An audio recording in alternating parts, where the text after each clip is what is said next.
Hey there. Just wanted to talk with all of you today for just a second before we start the show. You've probably noticed that my co-host Hazelnut has not been on the show for the last few weeks, and I just want to bring everyone up to speed today. Hazel and I have had past conversations about the future of Destiny, the game, the podcast, and hell, everything in between. And I just wanted to officially announce that Hazel will be stepping away from the show. We've been podcasting for over 4 years now, and we both felt it was kind of time for a change. Now, I know the first thing you're going to ask me is, well, what does that mean exactly, Gator? Well, I'm here to tell you that absolutely nothing is going to change. And in fact, I have some really interesting ideas for the show going forward.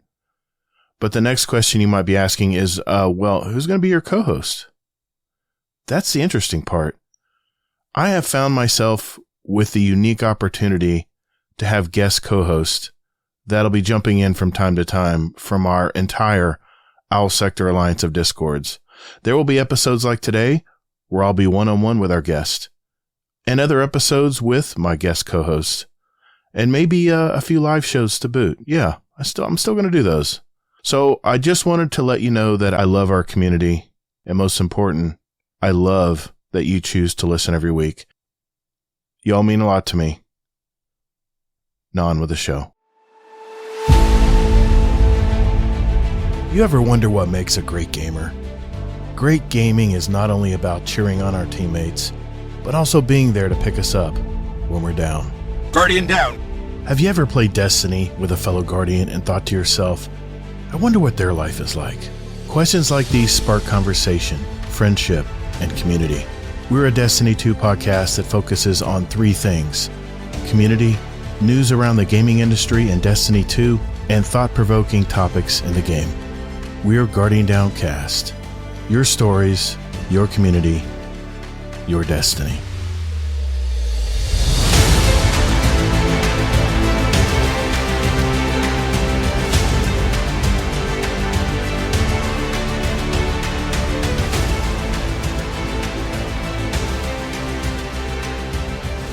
Hey, what's up, Guardian? Thanks for spending your day with us. Welcome to episode 228 of Guardian Downcast, a Destiny podcast. And I'm your host, Todd the Gator. And I've been playing since that day one beta in 2014. We're the show that asks, Season of the Wish. What you think? Today, we have another brand new guest of the show. He's been in our community for quite a while now. He's participated in our question of the month. He sends in some very interesting voicemails to our show, and I just really want to know more about him. So please help me welcome Moose. How you doing today, sir? Pretty good. Can't complain too much. How about yourself? Yeah, man, doing good. It's been a good Friday today. I can't complain. Very nice. Good weather. It's been, it's been good, man. Overall, good day. Nice. A new Chick-fil-A opened up near our house. I waited 25 minutes to get a sandwich today. It wasn't too bad, I guess. But only 25 minutes? Usually it's longer. No, it's funny. I went to the gym before the show tonight, and I said I'm going to get a sandwich on the way home instead of going to the sub shop or wherever I usually go. My wife says, time it. I want to know how long it took. I said, okay. So I timed it. I took a picture of my stopwatch. As soon as the stuff got handed to me, it was a flat 25 minutes. So I was amazed. It was a dual lane one, and it's a huge Chick-fil-A. I don't know what you're used to up there, but this one's like 2 stories. It looks like a bank building. It's so huge. And they built it from the ground up, man. Yeah. I believe it. They're not a whole lot up north, but I am out and about the country itself enough to see them in both California and Texas. Nice. Good deal, man. Yeah. Well, on the show today, I'm going to hear more about Moose and what brought him into the Destiny community. I'll briefly be going over this week in Destiny blog post from Bungie for the very first week of Season of the Wish.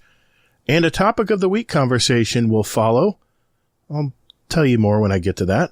I'm going to test Moose's. Is it Moose's? Moose? Anyway. I've heard everything under the sun. I bet you have. I'm going to test Moose's. I'm just going to go with that. Twitch reflexes in our ongoing fast fire question and answer segment I call the speed run. If time allows, we'll then answer some questions from our community via voicemail or our Discord server. We'll choose some music for our Guardian Downcast song playlist on Spotify and Apple Music. I'll have those links in the show notes down below if you want to follow along with us. And to wrap things up, we have another spicy Scum Desk Corner. Another jam-packed show, so let's roll.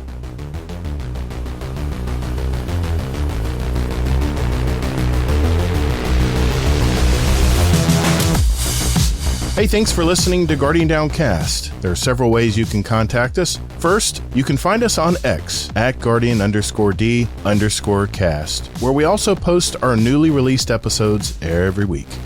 Or you can find us on Instagram at Guardian_Down_cast and see what pics our podcast guests want to share with you guys. We have a brand new website. Just visit GuardianDownCast.com, where you'll find all of our contact info, leave us a voicemail, give our show a rating and review, search for any episodes, or even give back to our community. Also, don't forget to sign up for future updates to the show, where we'll also have some random drawings throughout the year, and you may win a gift card or even some GDC merch. You can also follow our Guardian Downcast shows song playlist on Spotify and Apple Music.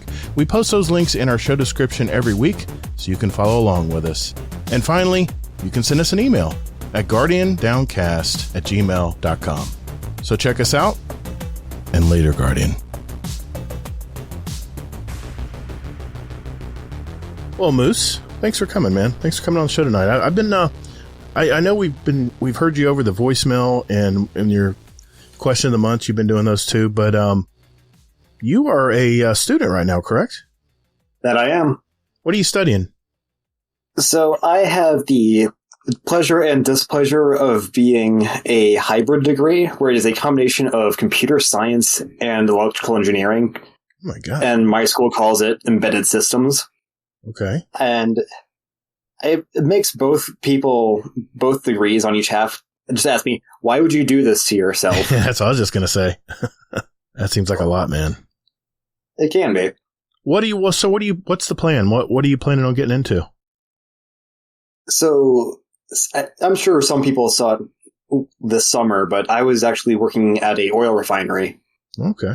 And the plan originally was to go into oil and energy and go from there. Life's thrown things into flux a little bit, but that is still the main plan I'm going off of. Where are you from, by the way? Are you from Texas? I am not, which, funnily enough, people here in Michigan think I'm from Texas or from California. Really? Okay, so you're in Michigan. No. I'm from the thumb. You're on the thumb? Or are you on the palm? That's right. I'm from the thumb. Okay. Growing up, I could look out the windows of my house and I could just see Lake Huron. Really? So you're getting that lake effect stuff right now? Oh, yeah. Oh, man, I saw that. I was thinking of Rodimus, because I know Rodimus is up in Detroit area too, so. Yeah. I grew up about 3 hours north of him. Okay. And then right now at school, I'm in the Way UP. Ooh. So I am about an additional 4 to 5 hours on top of that. Oh, my gosh. Oh, that's crazy. Well, hey, dude, max props, man, because so you're learning how to code, you're learning engineering, you're just kind of tearing it from both ends then, right? Oh, yeah. That's pretty cool, man. What made you want to get into that? So originally, when I was originally coming here to school, I was enrolled and applied to be a computer science student, which I was accepted for. Mm-hmm. However, during one of the welcome weekends kind of deals where you get to preview the school before fully accepting and all that and enrolling, they had a sheet that had the different math and CS programs that they had here. Okay. And I saw one that was embedded systems. It was pretty close to the exact same amount of classes, but the highest math class I had to take was Calc 1 instead of like differential equations or Calc 4. Like, oh, hey, I can do the programming, do some hardware, and not take so much math, which I was so happy about. I took Calc 1. I was a marketing student. Dude, Calc 1 is a piece of cake. Wow. A piece of cake when you have a good teacher. I'm telling you, man, your professor, students are always looking to see what fits their schedule. What you ought to do is audit or at least sit in on a class. If I was a college student today, that's exactly what I would do. I would just jump into the back of a classroom and just hear a lecture and just kind of get a feeling for because I've had some real duds, man. My marketing, they'll never know because they don't listen, but my marketing research teacher was such a dud. She was very much a statistics, a numbers person. She was very math oriented. Yep. So she's very left brain. And I can relate to that because I'm a little left brain. Well, let's face it, I'm pretty much a left brain, but it's just her delivery was not good. And it just was really hard to learn stuff. And if I didn't have a textbook in front of me, I was, I kind of wonder. But now I had a product marketing course I took. And the guy drove a Beamer, man. He was a cool, he was dating the girls. He was dating the students. He was. This kind of, but you know what? Yep. He might have been sleazy like that, but the dude kept my attention. I couldn't wait to get to his class. Do you have any teachers like that, or are they all pretty much? I've had both ends of the spectrum from the same department.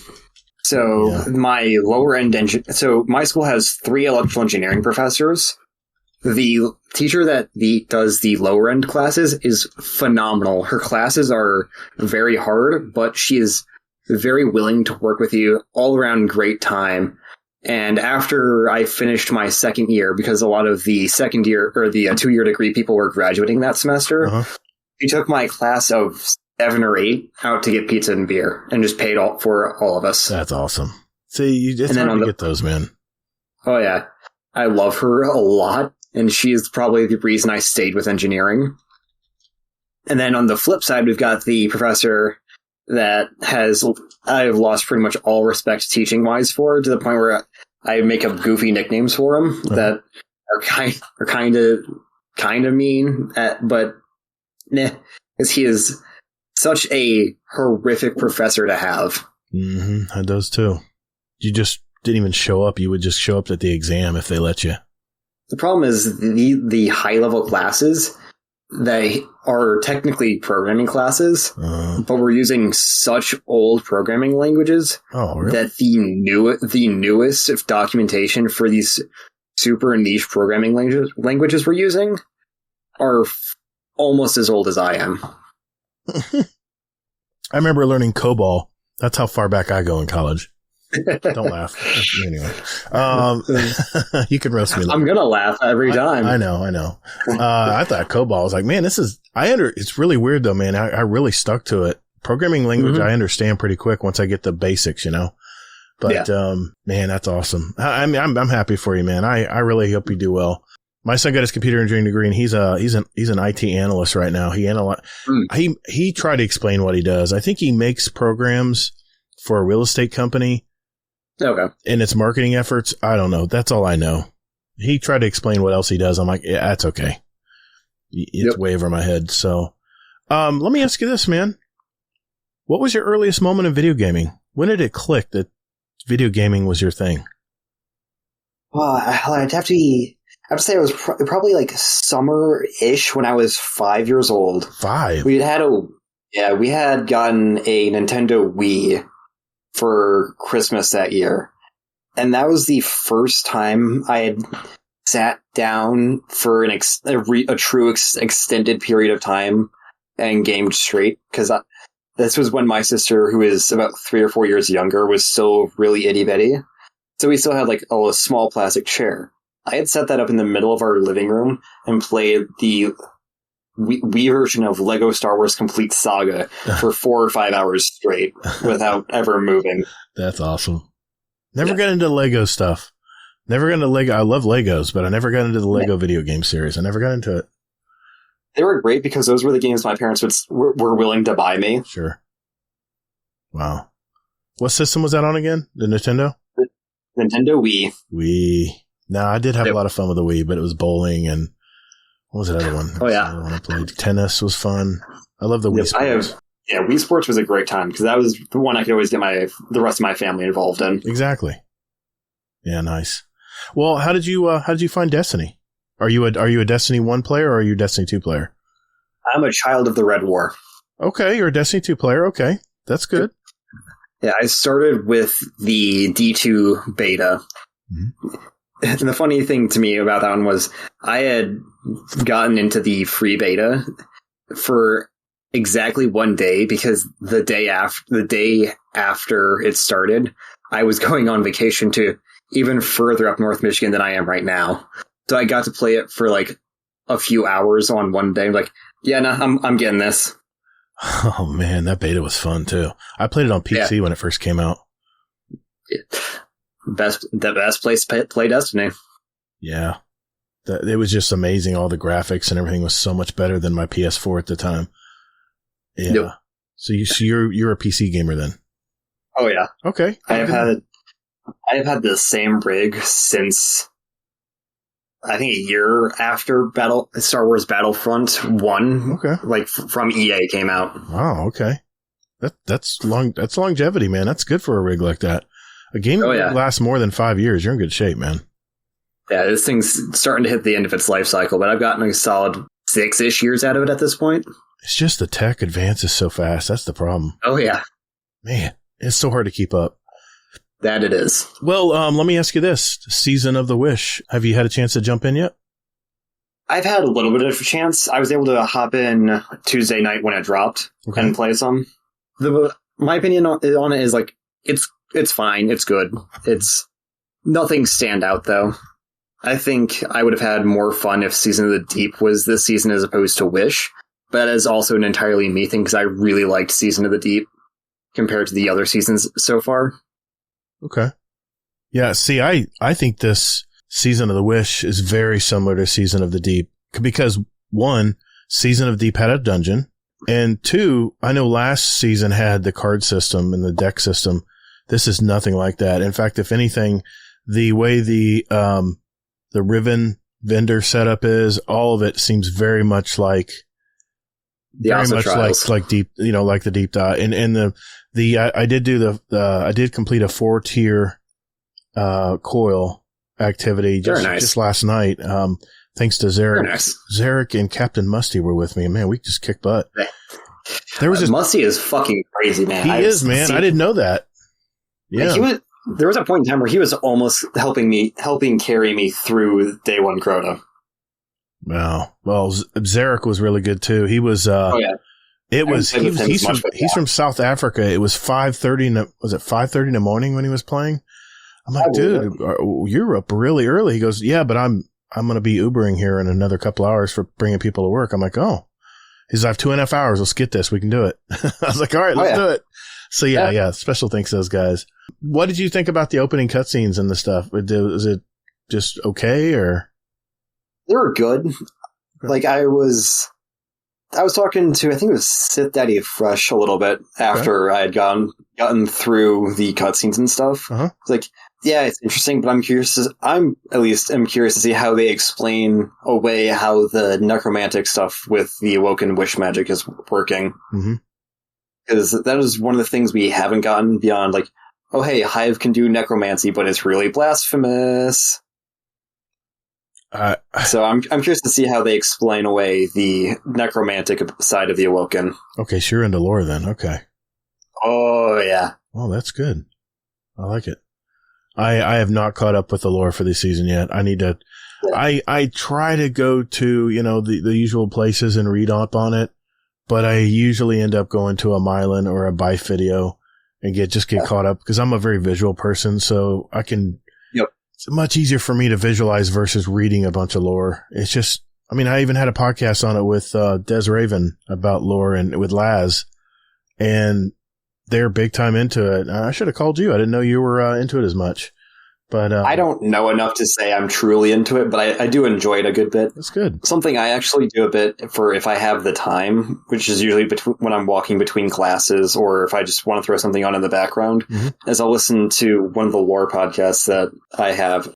Myths and Stories is the one I listen to. Yeah, I've listened to a couple of their episodes. Yeah, very interesting take on stuff, and they're more opinionated on what they think of what their interpretation of as it is. So yeah. Well, anything else you've been doing in video gaming or in Destiny this week? Not so much Destiny, but throughout most of last season, I was playing a good bit of Armored Core 6. That was a game that really grabbed my attention. Okay. I got really deep into that for a few weeks, and I still play it fairly frequently. I just haven't had time with school recently.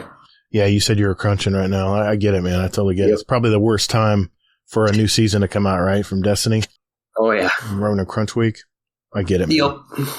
I wish it came out a week earlier when I had Thanksgiving break. Oh man, definitely. That would have been perfect. Because that's when everyone's kind of taking a break. I'm surprised they didn't do that, honestly. I'm surprised they didn't do it on the week when people are home naturally, you know? Yeah. It's because they need to buy as much time for Season of the Wish with how long it's going to be. Yeah. Well, I started out the weekend doing the lights and decorations on the house. And you ever have that feeling where you want the lights on the house? You just want them to magically be put on the house? I mean, I really wanted it, to look festive, and, have the lights on and stand back and be really cool seeing it at night. But sitting there on a 6-foot ladder, trying to clip clips that are just so cheaply made. Oh, of course. And they won't stay in place. And then, you and the missus get into an argument on why are you so grumpy? I'm like, when doing Christmas decorations, I'm like, well, because this is frustrating. I want him to look nice and aligned, but we were just in a funk that the rest of the whole day, which just, it happens. I see it coming, the day after Thanksgiving, but, which is when we do our Christmas decorations, but I see it coming and I tell myself, okay, we're going to be in a good mood today. Be a good mood. Going to be happy cheer. And it ends up, we're both frustrated at the end of the day. But, anyway, I actually saw a couple movies this week. I saw the latest Ridley Scott film, Joaquin Phoenix as Napoleon. Did you know that Ridley Scott is 85? No, I did not. Damn. Dude, I hope that isn't he says he has a Gladiator 2 coming. I'm like, man, I hope he survives. I hope he lives long enough. Yeah. Rotten Tomatoes, they're kind of mixed review on this. My wife thought it was kind of slow. It was kind of a slower movie. It's not a Gladiator movie. Rotten Tomatoes has it from critics and audience at 59% last time I looked. I actually have a buddy that went and saw it over Christmas break or over Thanksgiving. He thought it was good, but they also cut out a lot of like the actual things and changed a few things historically that they're like, no, they didn't. They didn't give up without a fight. Really? But apparently there's also going on Apple TV at some point. Ridley Scott's releasing a 4.5 hour version of it. I love it. So it's going to be like Lord of the Rings and Hobbit extended editions where definitely be there. Where the real movie is going to be significantly longer. I was just going to mention that, if you don't see it at the theater, I saw it on IMAX because, come on, it was filmed in IMAX. You got to see it in IMAX. But, you got to.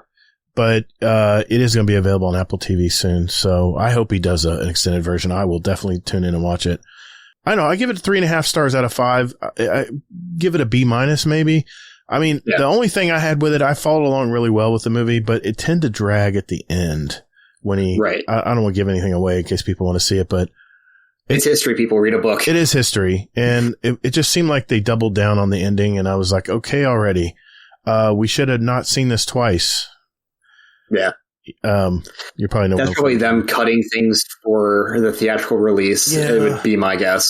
Probably so. There's probably a lot of stuff we didn't see in between there that might have set it up better, but considering the extended edition is going to be 4.5 hours, I'm going to say probably.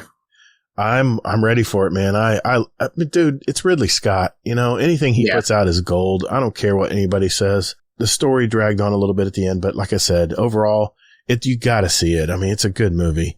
And it's Joaquin Phoenix, man. I also watched Dream Scenario. It's a new independent movie with Nicolas Cage. I thought it was put together pretty well. It was a seriously deranged movie, though. But I liked it because it was something totally different and unexpected. Kind of like Paranormal Activity when I first saw it. That's why I'll never go see movies like that again. But it caught me off guard, man. It was all about cancel culture and how quickly things can turn on a dime, and it was just really creepy, man. It was an uncomfortable movie to watch, but Nicolas Cage nailed it, man. He did a great job on it. Rotten Tomatoes had it 92% certified fresh from critics and 85 from audience. So I'll give this one 4 out of 5 stars. I'll give it a B. Gotcha. But I did play the opening week of Season of the Wish. I thought the cutscenes were pretty good.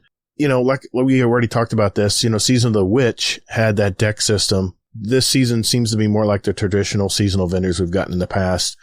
Right. The highlight for me is the coil. Yeah, I think I'm going to like that a lot. I do have a tendency to like roguelites. Exactly. If you like the deep dives in Season of the Deep, you're going to love the coil. And all I'll just tell you is watch the spikes, man. I died like 4 or 5 times on this one area because I could not get around it. I kept my head, I had my floofy warlock, and I kept hitting my head on the ceiling trying to move around something, and I'd land right on the spikes. If you can go to the side, that is what I found. Is like you already know where I'm talking about. Yeah. Blocks the door. I also died there quite a few times. Did you? I just like, come on, man. Seriously? Why? This is like the ultimate troll right now. But if you have it's a real way to drain it. Just if you want to go the 4 full tiers, you're going to have to spend 45 or 60 minutes to do it, even with a talented team. So just make sure you set aside enough time for it. And for God's sake, there's no timer in this. Thank God. But take your time and make sure you get all the jugs of the glass shards. The glass shards are key because if you can't buy the upgrades after each round, it's a much less chance of getting that score. Plus it does go directly to your score as well. For the first time, we did not hit the 140 platinum threshold. We were like at 120, but that's okay. We were learning it. It was our first run through. And, like I said, thanks again to Zarek and, our South African member and of course, Captain Musty. They really did a great job and made my life a lot easier last night. So it was a lot of fun. I had my warlock and like trying to keep everybody alive, and I think we did all right. The blind well, played that again. You have to do that for the first couple stories. Same old blind well. Just leave it at that. They could have added some more ads and it would have been significantly more fun. I think so. Well. It literally looked like nothing had changed at all. People were just mowing down ads. So I don't think they did change anything, and that's the issue. I think it's exactly like I left it. I was like, man, this brings back memories. I remember playing so many rounds of this, but it literally was like carbon copy of what I always played in there. So, but I just, you know what I did is I put my Lumina on because I don't have my Lumina catalyst yet, and I would just kill a thrall and just heal people just to get my catalyst done. I was like, what else? It's not really a hard thing to do. So I mean, mowed over the boss. I mean, it was pretty much a just run over everything. But people complained to Bungie about that this week, and they said, chill out. Week 6, you'll have to go through it one more time, and you'll have to do it a few more times if you want to get the title this season. So other than that, you don't have to play blind well. People are complaining that, why are we going back through this? But let's see. That was pretty much. I did play. I don't want to mention this in the TWAB today, but I did play some of the new Checkmate Control with my buddy Warcry. I think King Tut was in there. It's just a few of us this time, and dude, I got to tell you, I had a good time. I had the new pulse rifle from the season, just knocking heads, man. And if you can hit headshots with hand cannons, pulse rifles, or hell, even scout rifles, you'll do very well. I mean, we had a lot of great games. We had some stomps too, but good time, man. And I know people are very mixed on Checkmate, but at least this experience, now keep in mind, it was all on console. Hell, even Zebrak came in and played on his PlayStation. I'm like, Zebrak, is that you? Because I'm not used to seeing him on a console. And we had a great time, man. I'm sure it was a little rougher on him because he's used to mouse and keyboard, but yeah, I had a great time. It was a great night. So, yeah. Good to hear. Anything else before we move on? I don't think so. The next question I have is, why game? What is it about video gaming that you enjoy so much? What do you get out of it? It's probably a combination of all the answers you've ever heard. The escapism, entertainment, community. Right. Mix of all of it, really. Like, if I want to chill and just play something chill, I can. I can go have some crazy story alone. I can go do weird bullshit with friends in some random game. Right. I can go do some some decently competitive stuff in other games. It's probably a good break from school, too, right? You get to just turn your brain off and not have to... Yeah, that's always good, I'm sure.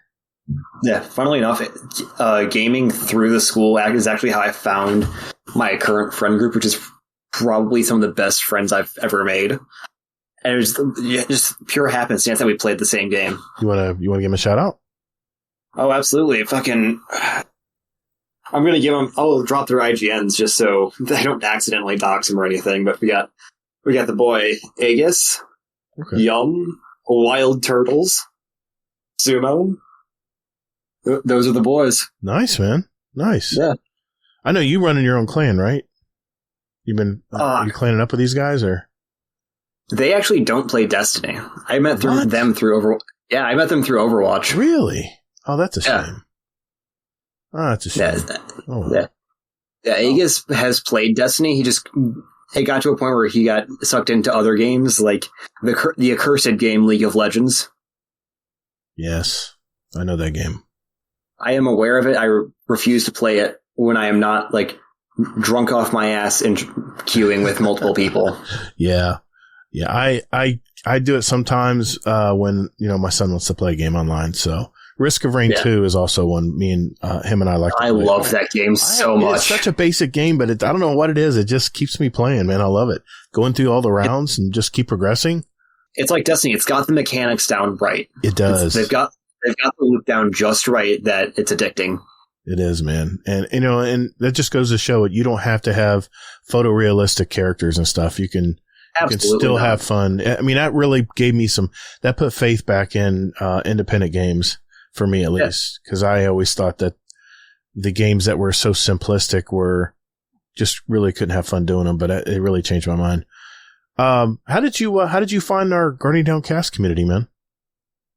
So last year in the summer, I was doing a small 2-week internship at the oil refinery I worked at this summer. Okay. And I needed something to listen to because I can only do my same 8-hour playlist so many times before I'm like, all right, I've heard the same song about 6 times now. I need to change it up. My podcast, I don't have any podcasts at the moment, and I'm just getting back into Destiny. Let's see what we got. So I saw Guardian Hub, Two Titans and Hunter, and here. I looked through all of them like, oh, hey, there's a TriCast with all 3 of them. Let's start there. I get a little bit of each. And from there, I went to Guardian Hub first because I had been like, these guys are advertising that, hey, we do community raids and chirping. I'm going to start there. Mm-hmm. And from there, I just kind of expanded outward. All Sector Alliance, baby. Oh, yeah. Gotta love it. Oh, yeah. Good deal, man. Good deal. Yeah, I love coordinating stuff with the rest of the communities out there. It's a lot of fun. That it is. Well, Moose, do you do bounties? So you know how there was the section last season where in order to progress to Guardian rank 8, you needed to do some bounties? Yeah. Hazel always complained about it. That was the only thing I had left to do to get to tier 8. No. So you don't do bounties? Okay. Absolutely not. I go out of my way to not do that. Why? I don't understand. Why? What is it about bounties that puts you off? It's just the fact that you're being told how to play? Is that it? That's part of it, but also when I pick them up, my brain automatically goes, yes, objective, you must complete it, and I end up ruining part of the game experience for myself because I'm doing that instead of playing how I'd rather play. I totally get that because I'll pick up a Crucible bounty that says SMG kills. I'm like, I don't like SMGs, but I'll do it, and my KD will suffer. My team will suffer because I'm trying to get a kill with a SMG that I don't use a whole lot. And I totally get that. I do. Yeah. There's that, and there's also the fact that I've got enough time in the game at this point that there's no real reason for me to do them. Okay. I play the game enough that I'll get the XP when I get it. I'm not worried about it. If they doubled the season pass, would you start doing them? No. Okay, fair enough. I had to at least throw that carrot out there. Yeah, you got to give me not at all credit for trying. That I do. All right. What other hobbies do you have outside of gaming? I know you're probably very strict on time, but do you have other hobbies? Quite a few, actually. So I haven't been able to do it in a little bit, but I've throughout my life I've done martial arts every now, like a decent bit. Okay. I started with Taekwondo when I was younger, dropped out of that for a few years because life got busy. Then a few years ago, I started doing jiu-jitsu. I didn't have time to continue with it after that summer, but I do want to get back into it. Something my dad got me into pretty young, and I've done my best to keep doing is skiing downhill. Okay. And that is a lot of fun. I've got all my own gear. The only thing I ever need to buy is a lift ticket. You're in the right location to ski. That's one of the reasons why I chose where I'm going. Okay, I got you. I get a 50% student discount on lift tickets. Nice. Yeah. In the non-physical realm, I've got So the guys that I mentioned earlier, they pulled me. I will say it like this, and they pulled me into Magic the Gathering. Okay. And that has expanded into its own side hobby that I can mess around with stuff and think of and do like deck brewing when I'm sitting in between classes or I'm sitting in a particularly boring gen ed class. See, I'm jealous of people who are really into deck games and card games because I don't know why, but we just didn't have that stuff when I was a younger lad. We had, early video games, and that pretty much took over a lot of my time. But we just never, like Dungeons and Dragons I just never had friends around me that played it. And I know it was prevalent when I was in high school, but I just never had people around me that played it. And just was never. Oh, I get it. I had the same issue in high school. Yeah. Like I didn't have people to play it with, even though I would have liked to. Yeah. And don't feel too bad about not getting into the card game thing. It is a pretty big money sink. Rabbit hole? Yes. Okay. Very much so. Like I think earlier this year, a piece of cardboard sold for like $22,000. Oh my God. Seriously? Yeah. Post Malone bought it off someone. Oh my God, dude. Super rare, one of a kind card, but at the end of the day, it's still a piece of cardboard. I mean, it's whatever value people assign to it, right? Or want to pay for it. Yep. So, hey, more power to them, I guess. I just love there's other games out there, but I just never got into the card games and the deck games. I mean, I'll play cards. I love playing poker and Texas Hold'em and stuff, but just never got into that. So, oh well. Poker's fun.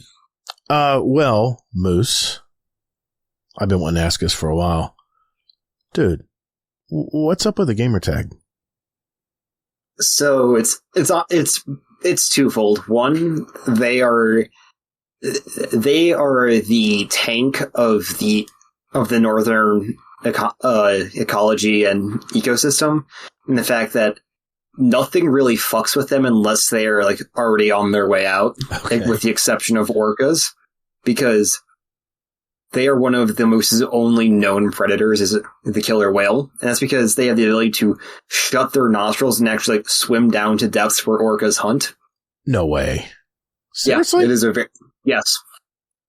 I did not know that. Yeah. And then the other half is I have a German last name, and the place I grew up is filled with a lot of Polish heritage. Uh-huh. So Moose is the part of my name that people would almost always absolutely butcher. Okay. That spawned part of it as well. I got you. All right, cool, man. Now I know. Now everybody knows. Oh, yeah. Nice, man. That's a good explanation. Do you have a motto or mantra that you live by? I've got two that I will just like randomly throw out there, which is fuck it, we ball, and it is what it is, it be what it be. There's no one I'd rather be but me. Okay. But the one I go by the most is you can't change the direction of the river, but you can steer your boat. And by that it means like things are going to happen that you have no control over. The only thing you have control over is how you react and what you do in response. Ain't that the truth, brother? Yeah. Good saying. Good way to live, too. Yeah. People get frustrated when things don't work out, including myself. And you just got to remember, hey, man, you can't control some things out there. Yeah. I've finalized the wording to that after the Lightfall campaign, is how I finalized the wording on how I wanted to be able to repeat that, both to myself and to others. It was like, you can't control the river, but you can control your boat. Yeah, that makes sense. Nice. I like that. All right. Last question. And it's my favorite. Moose. What's one thing about you that our community might not know about you? I knew that was going to be the hard one, because like, I know there's some things I've told some people and that maybe people don't know, and things I've told other people. And it's like, it's usually through text, so most people have access to go back and find it. But I'll drop the two that I think are probably best for this situation. I would say back when I was in third grade and my dad was doing more international work, I actually was in London, England for about a full week. Okay. And then in my second and part of third year of college, I was actually on my school's Overwatch esports team. Really? That's pretty cool. Yeah, the only reason I got on was because they were so desperate for people like, oh, hey, you're in? Dope. We'll take anybody. What's it like to be on an esports team? My school is really not prestigious at all, to the point that they closed it down. Oh, so, okay. Like, it was fun. It was a great time. That's how that is the game that brought me to my current friends. So I at the end of the day, I can't complain too much, but at the other points, I'm like, all right, this is kind of brutal doing 4 to 6 hours of esports practice after also doing 6 to 8 hours of, like, it was usually about 4 to 6 hours of classes and 4 or 5 hours of classwork. Oh, wow. Really? Yes. Yeah. Engineering classes have a tendency to assign homework that just takes a while to do. I went to the Fisher School of Accounting at University of Florida, and I remember I had to do 20 problems overnight before the next morning early, and each problem took an hour to do. I was like, there's no way I'm going to get these done tonight. There's no way. Yep. You had to go to a book of pronouncements, and you had to look up the case study, and I was like, you got to be kidding me, man. I'm in the wrong area. This is not me. Yeah, I remember my freshman year, my professor would assign us homework that was due the next class period, and it was a four times a week class. So, damn. Towards the end of the semester, we got to a circuit analysis where the math would just take an hour at a time, because it was just so much different that you had to compute. Mm-hmm. It's like, all right, let's see here, I got 15 questions, school, and they're all superposition. Yay! That's a few hours gone. What would irritate me, though, was I would come next morning, not have them all done, and you'd have these little prim and proper little CPAs in disguise with little bow ties, and you're like, that guy sat up all night and did this, cranked it out. Oh, yeah. And they decided to do the schoolwork instead of live like a normal human being. Exactly. And I'm not calling anybody out. I mean, hey, we need accountants. Believe me, we need people I need them for my business. So, but yeah. And thank God for accountants, because I don't want to mess with that stuff. But it seemed like there were some classes that the teacher, it just made it a sink or swim course. And it was really simple off the bat. You could realize which side of the line you were going to be on. Yep. It's like, okay, do I have no life and just kill myself to get this grade? Or do I just hopefully try to get by with a C? Yeah. It's one of those courses you just try to get by and just get completed, Yeah, I've had a few classes where it's like, all right, C's get degrees, I just need to pass. Yeah. I mean, the real experience is after school anyway.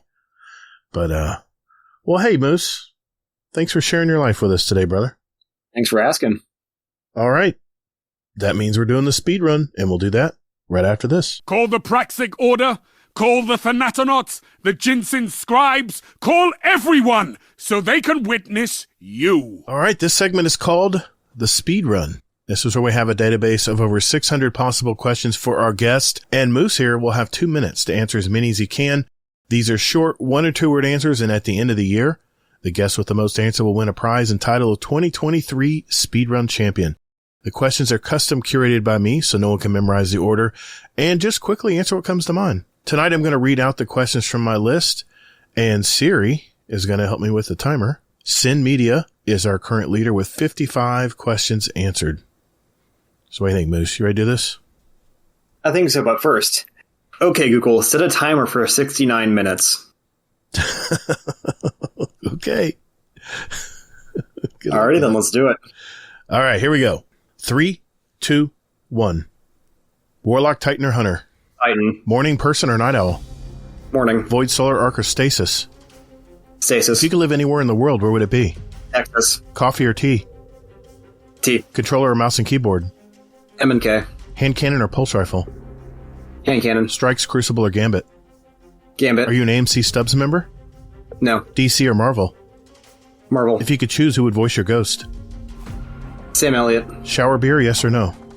Absolutely. Human, awoken, or exo? XO. Pizza squares or triangles? Triangles. Is Scumdeath your uncle? Obviously. What's your favorite Destiny planet? Io. Cave or treehouse? Treehouse. Have you ever been to the lighthouse? No. Fallen Vex or Cabal? Cabal. What's the best sandwich? Philly cheese. What armor slot to use as an exotic? Arms. Mario or Sonic? Sonic. Ikor or Kate or Zavala? Kid. Are you afraid of heights? Yes. What number am I thinking of? 39. Burritos or burgers? Burger. What's your favorite word? Fuck. Destiny 2 seasonal events, yes or no? Sometimes. What's one thing you own that needs to be thrown out? The trash bin. What's the worst job you've ever had? Landscaping. Resolution or frames? Frames. Do you have a tattoo? Not yet. Taken King or Forsaken? Forsaken. Favorite drink? Water. Oatmeal on bagels? No. Solo or fire team?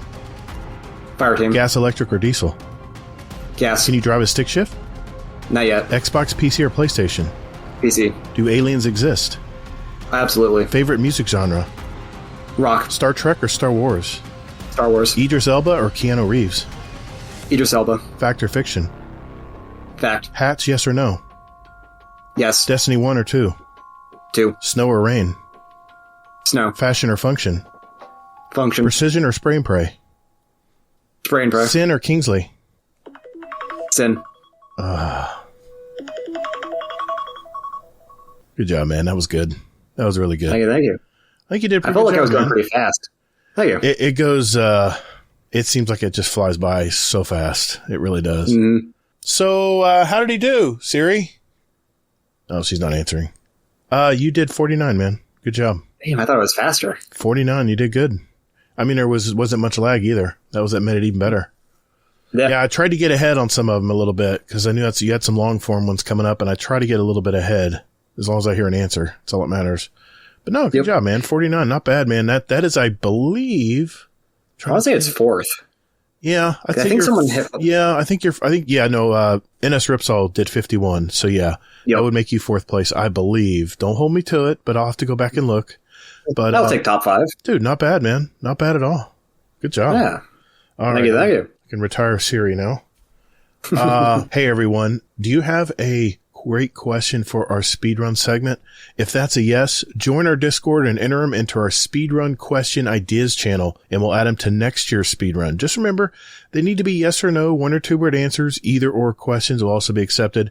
And the one long form one I really like, and I don't get enough of these, so I want to hear some, is what's your favorite?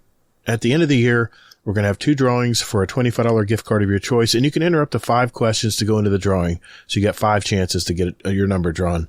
Like I said, let's hear some of those, what's your favorites? I'm curious to see what we come up with. Also, if you're enjoying what you've heard so far in our little show and you know someone who plays Destiny, do us a favor.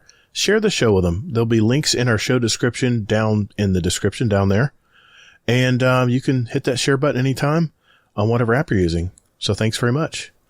All right. Well, that means it's time for this week At Bungie. in Destiny. Get it right, man. Never. Come on, man. No, never. I won't change.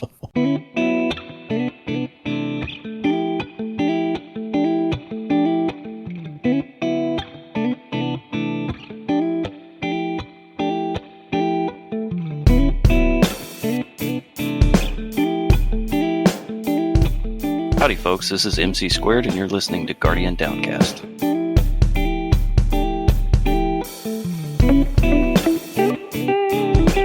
All right. This week in Destiny for the first week of Season of the Wish. I did want to thank Mr. Monkey on last week's show for going over the TWAB. He put a lot of preparation into that TWAB, and that was... I guess he picked. That was a big TWAB. He picked the wrong week to try to do the TWAB, and he was exhausted at the end of the show. I asked him if he could come back and read them for us. He goes, "Please don't make me do that again." So I hear you, Mr. Monkey. Thank you for doing. I had a lot of great compliments about your TWAB reading, sir. So you got to. It was very good. You got to deal with me tonight, so it won't be too bad. I won't go down any rabbit holes, I promise. But the things it was a pretty short and sweet TWAB this week. I mean, there's some patch notes and stuff. We can go over that if you want to toward the end there, Moose. But the final shape was delayed. Joe Blackburn put a video out on the Bungie YouTube channel, explaining that he wants it to be great. They want it to be fantastic. And they put out a little announcement too that the final shape will be out on June 4th, 2024. So we got to deal with a 7th month season, man. So I am not in a big hurry to get stuff done, to say the least. Yeah, no kidding. But the Season of the Wish trailer came out. It showed all that too. They did a Crucible playlist update. I did want to go over that because they talked about they were going to do some changes on the November 9th twit, if you can go back and remember that. But one of the topics was the rotating variants of control. And I think there's been a lot of people who have said, listen, man, I want to play regular control. I don't want to play this checkmate control. And they've been tracking it. They've got some feedback on it. And they were letting the PvP community know that, hey, we hear you. We hear what you're saying. And what they're saying basically in response is like they had a Sparrow control that was coming out soon. They said that you were going to be able to select whether you wanted to play Sparrow control or not. So you're going to be able to opt in or out of those special control playlists. They said number 2 change was momentum will not be featured over the main control node. It will instead cycle through the quick play rotator. I'm so confused on all these rotators now. I just look at the screen and say, okay, what is there to play? Fuck it. Add more nodes. Exactly. Checkmate control will only be featured as the main control node for the first 5 weeks of the season. And like I told you earlier, I was having a great time on console. I haven't tried it on PC yet because I know hand cannons are probably, especially Thorn, are probably just crazy good. I can only imagine. I avoid PvP at all costs. PC is, mouse and keyboard, man, it's just, you can aim so much faster. Yes, I do understand there's not as much, help with reticle stickiness, but you do have some aim assist when you use a mouse and keyboard. It's not totally absent. But I think the bullets just get larger instead. Yeah. Instead of just aim assist. Yeah, hitboxes, right. No, they did say that after the 5 weeks that it was going to go back to checkmate in labs. So, all right, 5 weeks. If you don't like the, checkmate control, then, after 5 weeks, you can jump in and it'll be back to the normal rotators in there. So they were trying to explain checkmate, and they said that, they didn't want you to have to switch up what you were using on a week to week basis. And the reason they put checkmate control out there is they wanted to put it out to a wider audience. They need more test subjects, in other words. They need a bigger player base to see how people enjoy or don't enjoy this. And I'm sure their numbers will tell. That'll be the telling thing is, are people quitting? Are people coming back? Are people engaging with it? I mean, things like that. Yeah. You know what? Fuck it. Make them change their loadouts. Make them try something new for once. Yeah, try something Get them off the fucking meta. Yeah. I mean, I've been trying a lot. I think I rotated, 7 or 8 different weapons that night I played on Tuesday. How it should be. It was fun, man. Some stuff worked, some stuff was not so good. So I just rotated through it. And at least I tried it, though. Yeah. I just get irritated when I see the same 3 guns in every match. I'm like, all right, try something new. I know. Try and explore. That's called trials. Never mind. You say that, but that's also my control matches. Yeah, control. Maybe it was because we weren't in a full 6-stack that night, because I've mentioned this in past shows, but when you play in a full 6-stack, you are going up against some sweaty teams because they're going to match you with other 6-stacks. And just from experience that I've had, strictly on what I've experienced, it is much sweatier playing in a group of 6 than we played like a group of 3 on Wednesday night. That's for Warcry's birthday. He's an old fart now. So takes one to know one. No, that's true. He's actually a year younger than me, so I don't know why I'm talking. But we played in a group of 3 instead of 6, and maybe that's part of the reason why we had a good time. I don't know. I can't put I know it's, I can't even keep track of how they say skill based and then they say it's fire team based. A little both. I've just some sort of horrible amalgamation, because I know I will have I play mostly 6s because I don't like the 3v3 modes because they just get way too sweaty for me. Right. But even then, if I'll have one good game, I'm guaranteed to have an absolute brutal time the next 3 to 4. Yeah, that's skill. But if I play yes, but no, I shouldn't be getting hammered for 4 games if I have one good game. Me and Warcry and I, when we play comp, it's heavily skill-based match made. if you have a game where you just run over the team, you're almost 9 times out of 10 going to go up against a sweaty team on the next one. Because they want that win-loss ratio to be around 50%. That skill-based matchmaking seems to always be hovering around that, at least in Destiny. I'm no expert on any of this stuff, but it seems to be that's the feeling I get, is they throw you a softball and then they hit you in the face with a baseball. Yeah. You know? So I actually saw something on YouTube not too terribly long ago about how they did the matchmaking balancing for, I think it was the original Halo, I want to say. Okay. Where they did like a 20-20-60 rule, or like a 30-30-30 rule, where you have a 20 or a 30 that is you get swept, the other 20-30 is you sweep, and then the final portion, which is should be the bigger portion, it's a really close game, because you don't want every game to be super close, because then it just feels like it's an absolute sweat fest constantly, and you no longer get the enjoyment of a casual game mode. But if you get swept too often or you sweep too often, it's like, where's the enjoyment in this? I'm not having fun. It's just a 2-minute game where one side gets blown out of the water. So you need to find the right balance between the three. You don't want a perfect 50-50, at least in my opinion, because then it's like, oh, cool. Another 20-minute game that I had to sweat my ass off to do anything in. Here's the thing, man. I like those games. If the game goes to score instead of time, I love those games where I lose 150 to 148. Those are the games you remember. You're like, oh, if I just could have done this instead of this. And but you say that until that's every game in your 3-match streak. I'm not bullshitting you, man. I'm telling you, I like those games. I love it when it's a tug of war. I love it when it's skill versus skill, and let's see who makes a mistake first. That's the ultimate chess game for me. But I can show you screenshots where it wasn't even close, dude. I mean, I understand. Everyone on our team had a 1.0 or sub 1, and everyone on the other team had a 15 to 3 KD, and it's just not even close. I get the either super. I don't get a lot of the matches where I sweep anymore. I get a lot of the super sweaty or I get swept, and which is part of why I don't play PvP in this game anymore, because I never get good matches, it feels like. Or if I get one, I'm like, well, I should probably stop, because I know the next 6 I'm going to get fucked on. Yeah. I mean, honestly, from my experience from this season so far and last season, I'd say it's playing in a full group of 6. It is 50% we get slammed and we get mercied. 40% it's a close game, and 10% is where we actually roll over somebody. That's literally how my experience has been with a full team of 6. I can't, I usually play with a full team of 6. I would take that, honestly. I would take that, honestly, just because if I'm in a full team of 6 and I'm not staying through that, I like the people I'm playing with and I'm having a good time regardless. That makes it tolerable. Absolutely. I agree. Yeah. Yeah, I agree.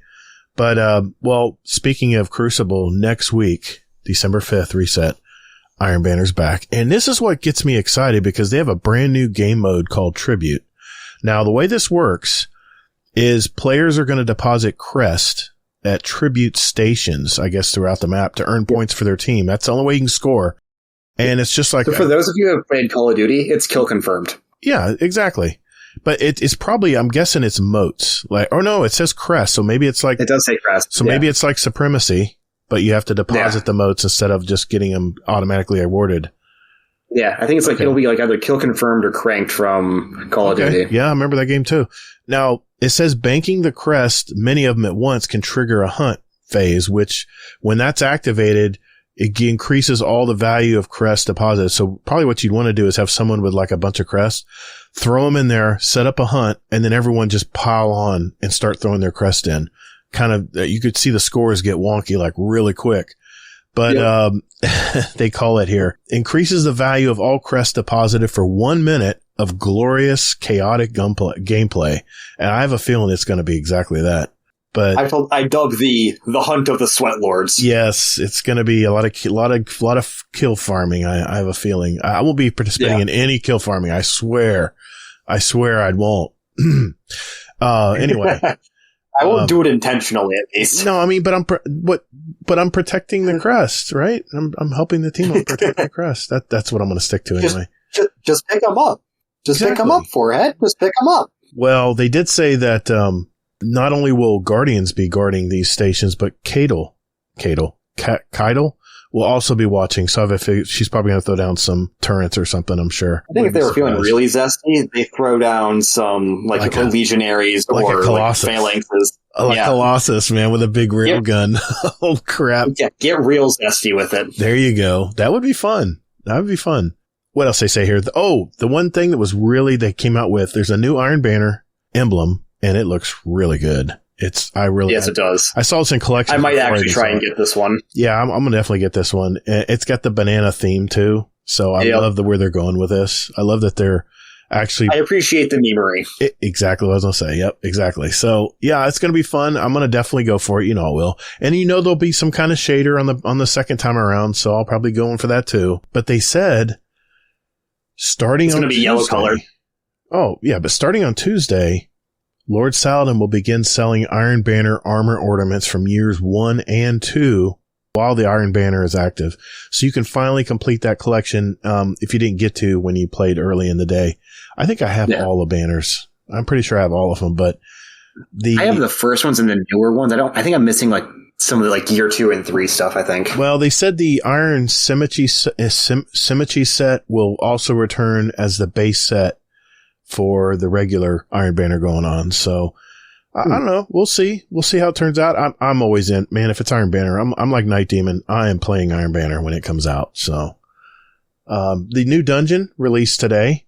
I was watching, Trash Panda and, Dado and some of the others, out there attempting to do the raid.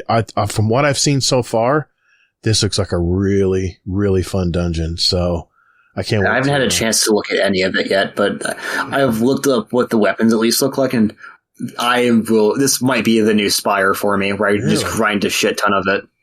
I haven't seen a ton of them. I know True Vanguard tweeted out that he got this really cool scout rifle. I don't know if that was the exotic or what, but exotic is not a scout rifle. I'm going to try and not spoil it, but I will at least say it's a sidearm. It is a sidearm. Well, he definitely did not get because it looked like a really fancy scout rifle or maybe a pulse rifle, but it was a fancy looking gun. I like the look of it.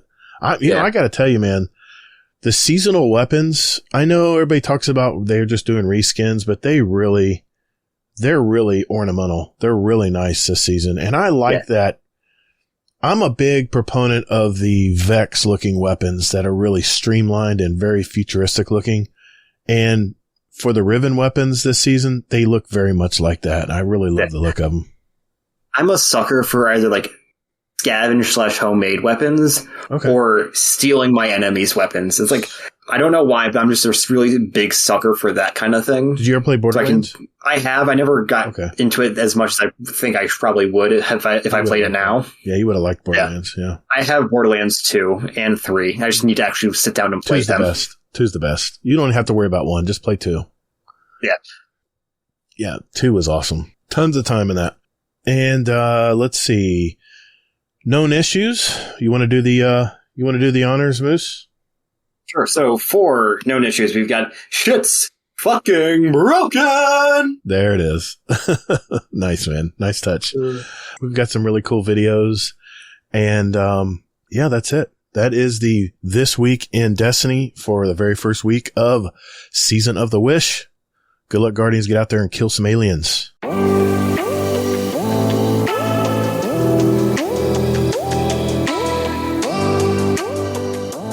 Hey, just a quick reminder that we have several Destiny 2 clans, and we invite all of you to be a part of it. If you're looking for a home to share your Destiny experiences, now would be a great time to jump in and get to know some of these great gamers. We're here for the community and friends you make along the way, and no hardcore restrictions. And enjoy what time you have for Destiny is all we ask. So if you're looking for a clan out there, join our Discord. That's discord.gg/GuardianDownCast, and just reach out to a mod and we'll open the door for you. So join us. And later, Guardian. All right, ladies and gentlemen, topic of the week. And before we get into our main topic of the week, Moose had mentioned to me before the show, he goes, "Oh, I got some hot takes." I said, "Oh, I love hot takes." So let's hear them, man. Oh, yeah. Let's go down the list. What do you got?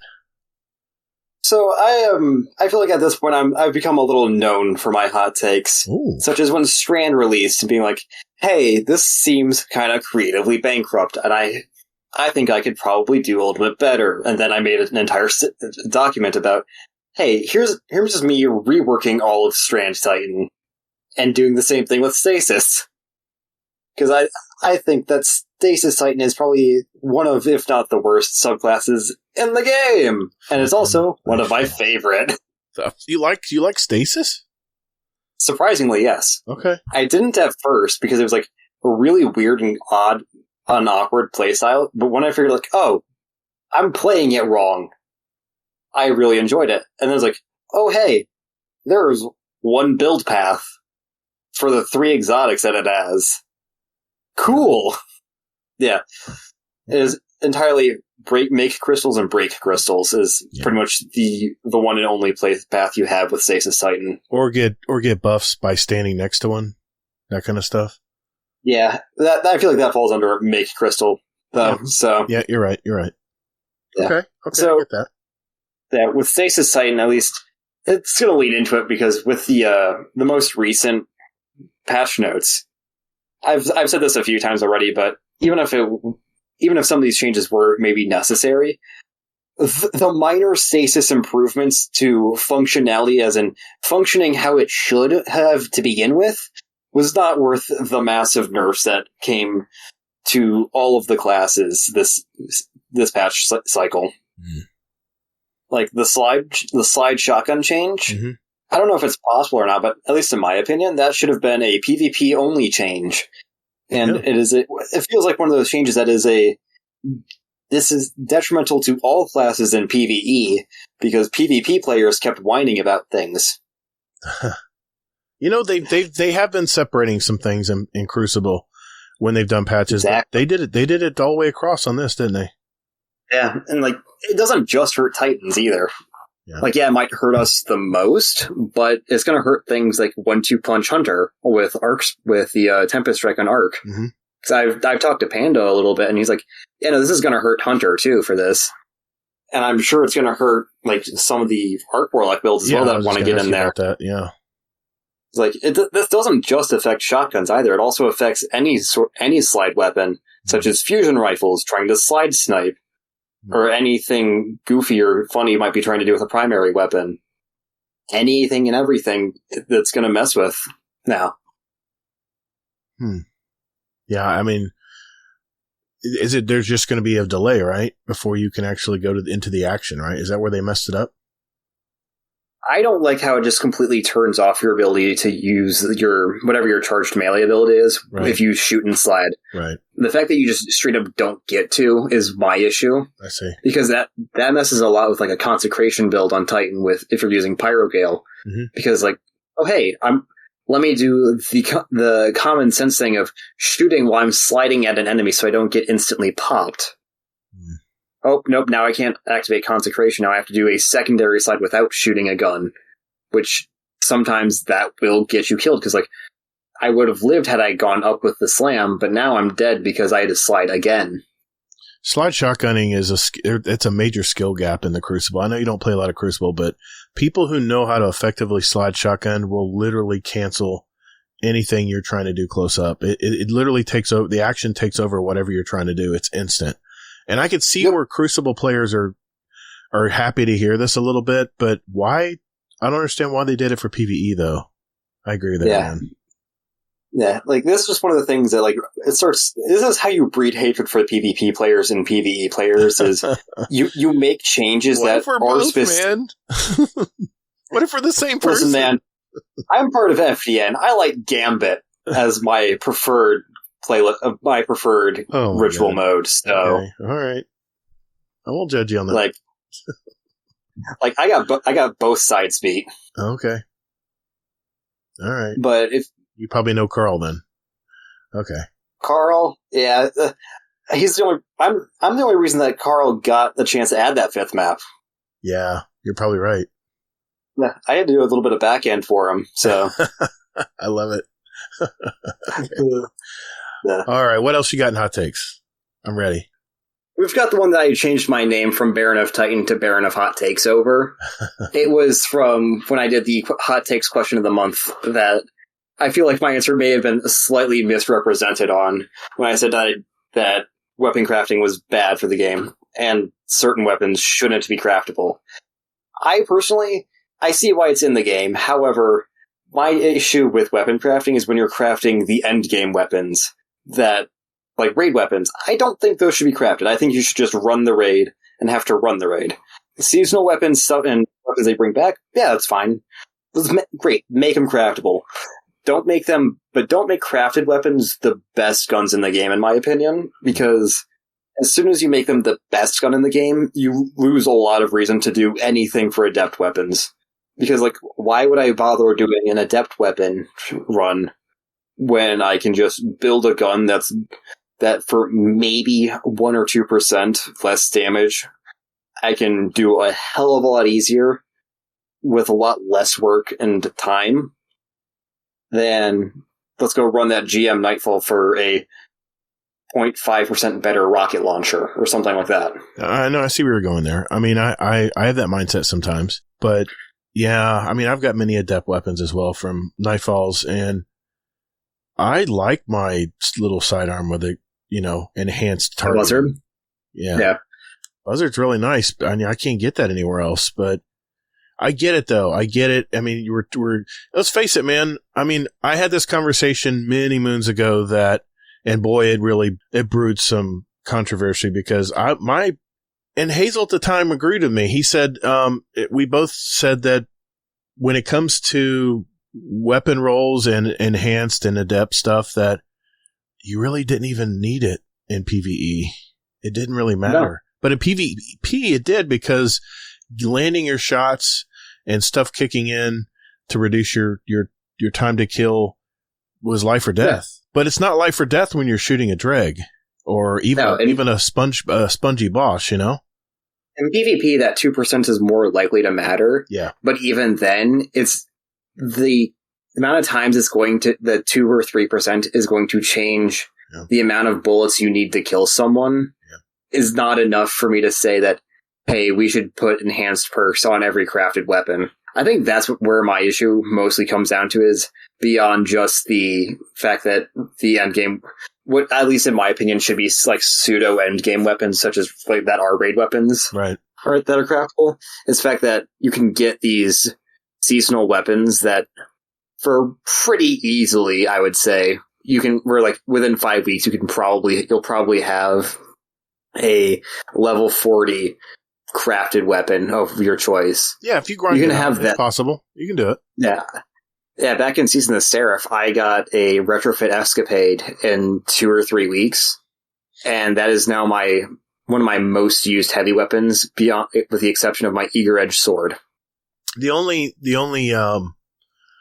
thing that does delay you from getting crafted weapons within a week is the fact that if you don't get any red bars, any red border weapons as drops throughout the encounters of the raid. Let's just use Crota as an example. Yeah. When you get to Crota and you get to pick a red border weapon, you only get one, I believe, per character. Yeah, you get one per character. Yeah, so you can only get 3. So if you need 5, so you can do it in 2 weeks instead of 1 week. But I get your point, man. Remember, you have to have those spoils too, because that's what's been keeping me back. Is I'll get there, I'm like, oh, here's a red bar. I'm trying to get the fast firing pulse rifle from the Crota raid, and every time I go there, I don't have enough spoils, and it drives me nuts, man. Yeah. Because I don't raid. I don't raid every day. I'm not a big time raider, but I want to get these red borders. Yeah, hence why I think weapon crafting for raid weapons shouldn't really be a thing going forward. Like, I understand that we can't just remove them from the game with the ones that are in the game already. Sure. But I think that adding more crafted raid weapons is not the play.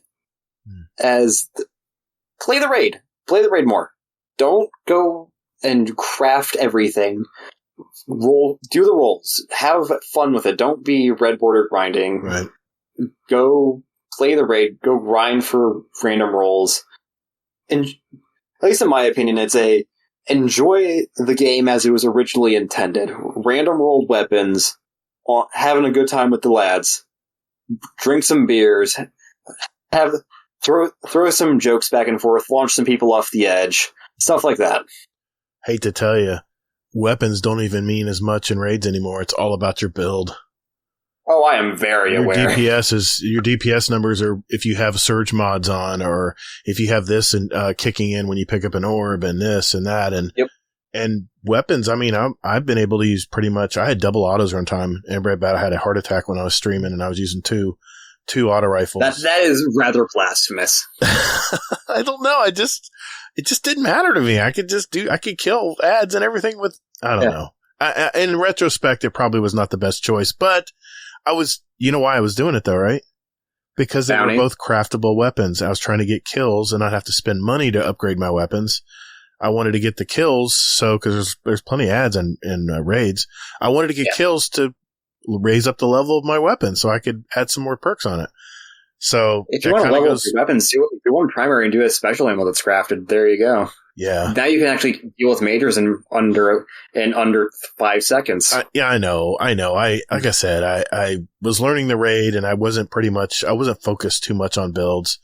But I mean, I can get major DPS with just a regular legendary sword on Crota. So if you have the right rolls on it, but I agree, man. I know where you're coming from here. It shouldn't be all about the red border chase. Maybe if they had adepts drop as like an exotic. Maybe you have a chance for an adept to drop instead of having them craftable. That would still be fun. Yeah, give me a reason to run the high-end stuff where the difference that the adept weapons make is actually meaningful. Unless I'm trying to go for a triumph. Yeah, unless I'm trying to go for a triumph or a title, I really don't care about the upper echelon, the master raids. There's a loot incentive problem there. There's not enough incentive to run it. Exactly. Got anything else? Oh yeah, this one's going to draw some ire. Okay. I had to save the best, one of the better ones towards the end, at least. Okay, hit me with it. The game needs to stop being balanced for PvP, and PvP players have a tendency to cry quite a bit about things. Yeah, I see Twitter. I see it all the time, man. Yeah. Twitter's full of people saying this is ridiculously broken. Please, Bungie, fix this or something. Yeah. I thought they were moving away from that when they started dual tuning weapons, But, they were buffing this weapon only in PvP. You can still kill tons of stuff with it in PvE. What happened to doing that now? It seems like they've cut back on doing that. I don't know. Maybe I don't know if it's like a sandbox limitation with the like we'll take the slide shotgun for example. Like that feels like I think I was talking to Zebrak a little bit about it in BBL about it. Like it may just be an engine limitation where because of how it's coded, they physically can't separate the two. It's an action, right? Yeah. Because of how it locks things out, I can see that being an issue. Yeah. But equally, I can also see it being reworked into a modifier for PvP, where you can also use it as a difficulty modifier in something like a Nightfall. Yeah, that makes sense too. Yeah, I think you're right though. I think you're right because that is probably part of the code because it's an action. It's not a weapon. It's not something they can change a perk on.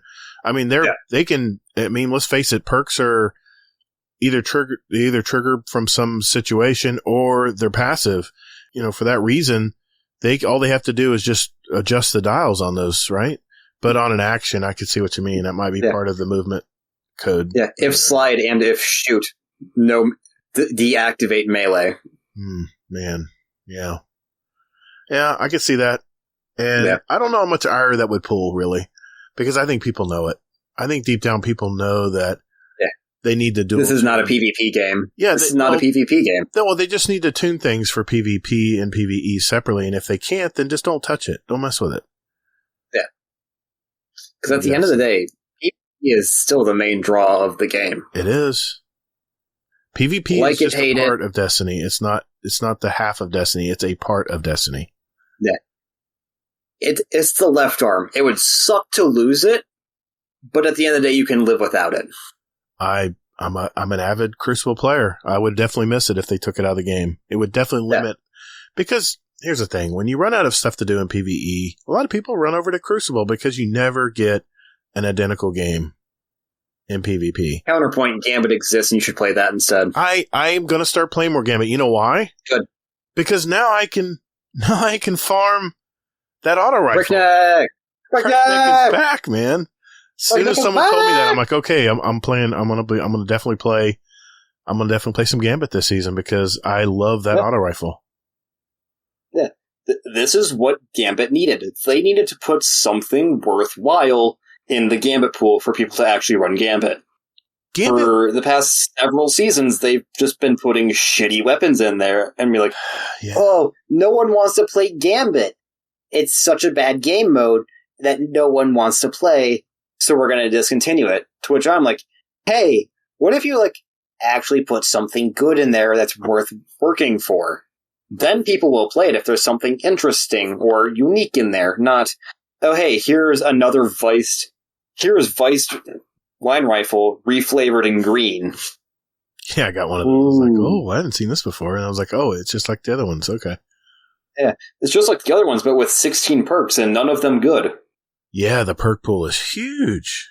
Maybe that's huge and not worth it. Maybe they figured that would make people play more because they had to roll the dice more to get that roll that they were looking for. But it created the opposite effect. People said, no, it's just too much of I have like a 1 in 500 chance of getting this perfect drop, and probably higher than that actually, but just gave up. It's not even that. It's the fact that the rolls and stats on it are kind of shit. Well, I get that you can't have your ritual playlist having the best weapons in the game, but this thing isn't even good in Gambit. There's no reason to work for this at all. It seems like in Gambit always had how do I say this without being offensive? It's like the redheaded stepchild weapons of the game. Yeah. It's the weapons that are there, but they're kind of quirky and they're okay. Yeah. If you're already gonna make it the weird dumping ground, lean into it. Make them extra weird, extra quirky. Sure. Like the Onslaught perk, it's got put on 2 other auto rifles beyond Breakneck. Lean into the quirky things. Oh, hey, we're going to have this strand linear fusion. Great. It's going to be absolute ass in most stats, but we're going to, just for whatever reason, max out this one set and have a bunch of perks that complement it really well and see what the players can do. See, this is going to surprise you. I kind of like that the Gambit weapons have a ton of different kind of rolls. Yeah. That actually, well, it didn't work apparently, but that would get me excited to know that if I did get that drop, it made it special. Because it seems like you get a halfway decent drop, and you're like, okay, I'm good. I'm moving on. Yeah. With other weapons in the game, Yeah. The problem is the Gambit weapons, they're all a bunch of just bland reskins of stuff that already exists, where there are better versions that already exist. So, why would I want this?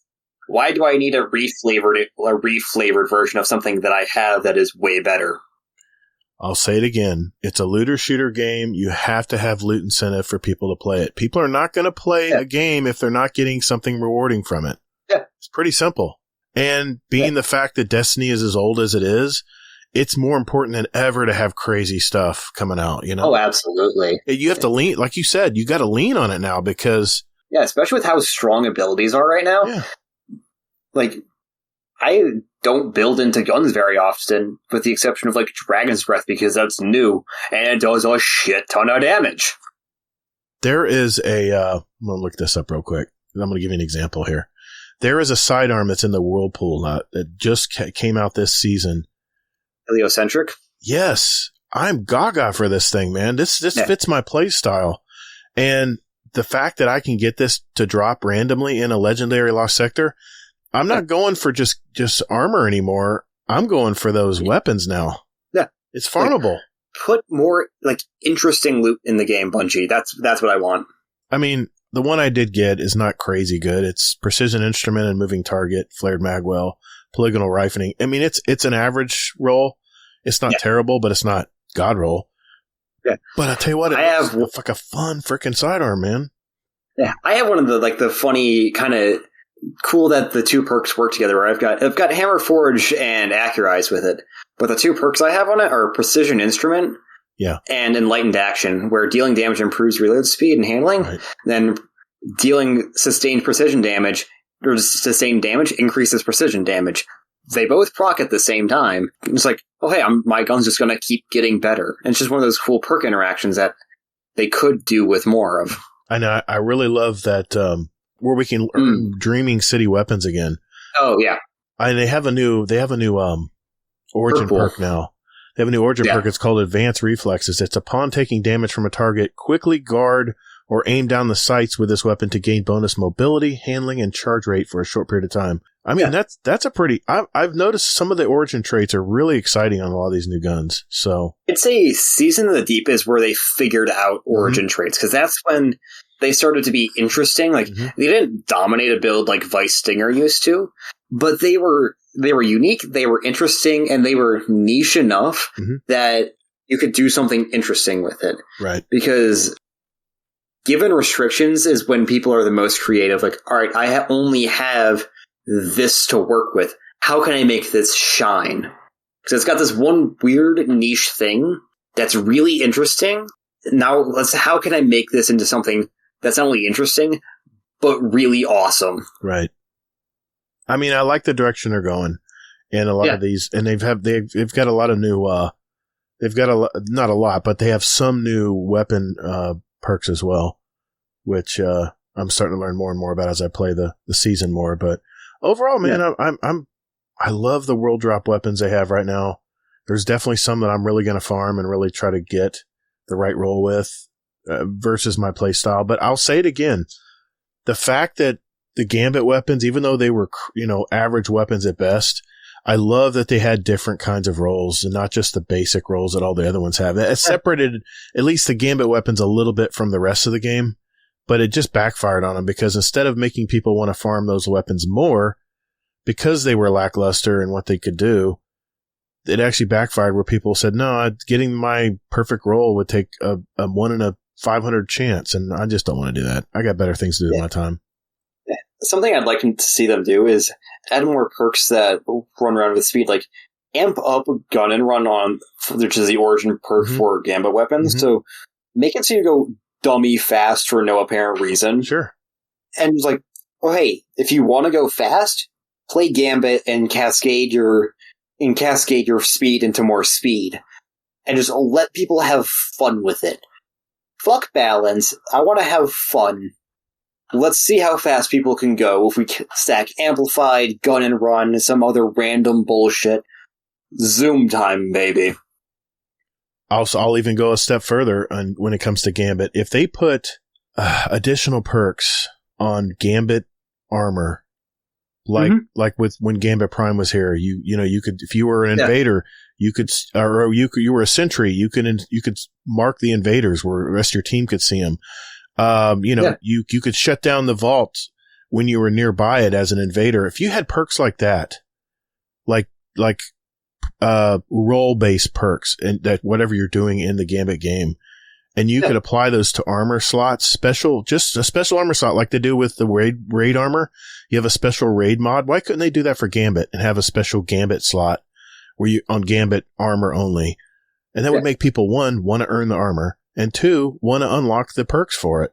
And people might actually play more Gambit. I'm throwing wish into the wind. Maybe I am pissing into the wind. I don't know, but it's just a thought, man. I'd love to see Gambit get more popular again, but let me wish on a dragon's dick. Like, come on, let me do it. There's our title. There we go. Wishing on a dragon's dick. I love it. Yeah. Google might not like that word, but whatever. Good point, man. Good points. Yeah. Those are your hot takes? For now. If people want more hot takes, ping me and I'll have something to bitch about day of. That's all right, man. Those are good. I'm glad you brought those to the table today. Good talking points, man.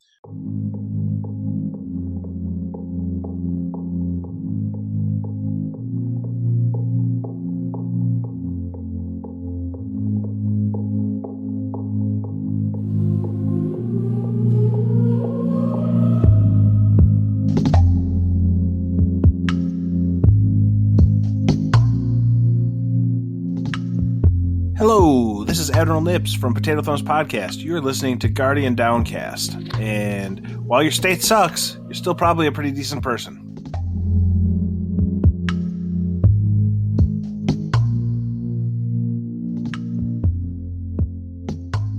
The topic of the week that I brought to the show this week, and it may be even a little early to talk about this, but I figured, you know what?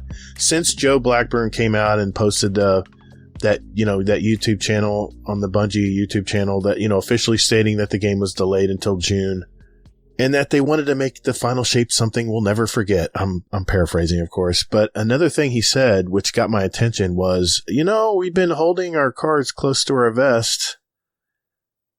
You know what that means, right? More speculation. So, What are these cards? I want to know, Bungie. Joe, what are these cards you're holding close to your vest? So my question to you, Moose, and we can talk about some options here, is what could Bungie do to extend this 7th month monster of a season until June? And what do you think they're going to do? What do you think? They said they're going to do something in April, but they have not said anything yet as far as what they're going to do. Do you have any ideas what you think it can do? I have a few ideas I'm going to throw out here, but I want to see if you had any ideas first. I got a few ideas. For one, I think those cards are some of their former employees' final paychecks. For one, it's about that time. I was like, oh hey, it's been long enough. We should probably get them their final paychecks. Okay, all right. Those are the cards. Okay, yeah, those are the cards. Some final paychecks. I like it. All right. Okay. So in all seriousness, they gotta come up with something pretty big for like the March area, because that's when the season would normally end, right, and where final shape would begin. Yeah, they almost need to, at least in my opinion, they need to do something pretty big, whether it be like its own separate mini season within a season, where it's like mini season of preparation where we've gone through the Ribbon storyline. We've got that squared away and everything. We've got our MacGuffin to open the portal. Mm-hmm. Now we build up the MacGuffin into something bigger. There you go. Yeah.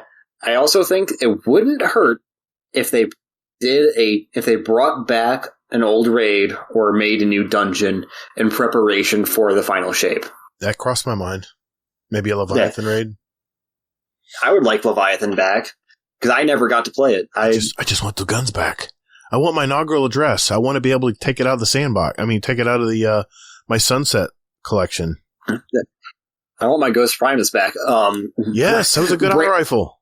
Yeah, that was like the only Leviathan weapon I got, because I got it through a clan engram back when clan engrams still dropped raid weapons. That's right. You didn't have to raid. You get one from a clan engram. I remember that. People complained. Yeah, it was the only way I was able to get them at that point in time. People were getting you were also getting Trials engrams. If your team ran in Trials. It's crazy, man. As it should be. They need to bring that back. I will not change my mind on this. Okay. Some people may disagree with you there. Oh well. I agree. I think that was one of my ideas. You already threw it out there. Another little mini season within a season. How about extending the season pass bar to like a prestige? They could do that. Like have on your titles you can what is it where they put the little number, a little exponential number. Yeah, where you can guild your title. Why couldn't you guild have it where you can guild your season pass? I mean, I think Mr. Monkey probably reset it like 5 times last season. Yeah. And that was a regular length season. You imagine what you can do on a 7-month season? Imagine Rasa having 5 or 6 guilds already. Oh, of course. Yeah. I think he was our champion last season. He was our highest. He was our highest season pass. I believe it. It was like 11 or 1200. Man, it was nuts. Yeah, it was crazy. Yeah. The man knows how to bounty. That's for sure. Apparently, my counterpoint to your season guilding is earn some community favor pre-premium season pass for like a second season pass, but it is entirely free. But it still looks like a premium track where you get both tracks, but everyone just automatically has access. It buys you some favor back with the community. You introduce some new life into the game. Mm-hmm. Even if you don't introduce necessarily new activities, introduce new guns and perks, even if they're like say you can only get these perks in, let's say, Gambit, because Gambit needs some love. Let's give Gambit-specific perks that you can only get on Gambit weapons. Right. Yeah. There you go. So, I mean, the vendors already do it, right? Once you reset a vendor, there's a whole new bar to complete. And granted, it's materials and, special materials and stuff, but still it's there to earn if you want to grind it, to be honest. I really don't know why they haven't done it already. And there was a small bit of hope that I would reset at 101 this season and it flip over to a whole new thing. I would freak out. I would literally freak out. Yeah. And then another thing I was hoping for is that I would dismantle that Eververse Engram and I got another Ghost and another Sparrow this week. And I would dismantle it and I would see 250 Bright Dust pop up. Yeah. That would make my why not, Bungie? I mean, come on, it's the last season, right? Let's do it. Throw a patch out there. Let's go. Instead of getting legendary shards and 1,000 glimmer for a Sparrow, surprise us. Put a patch in the game. Do it in the back end. We don't even know about it. And all of a sudden someone tweets it out. I just got 250 Bright Dust for this Ghost Shell that I had 5 copies of already. You know? Better idea. Increase the drop chance for the exotic ornaments. Like, even if it's by 1 or 2%, that'll matter. Yes. I mean, dude, I was just telling Sin this.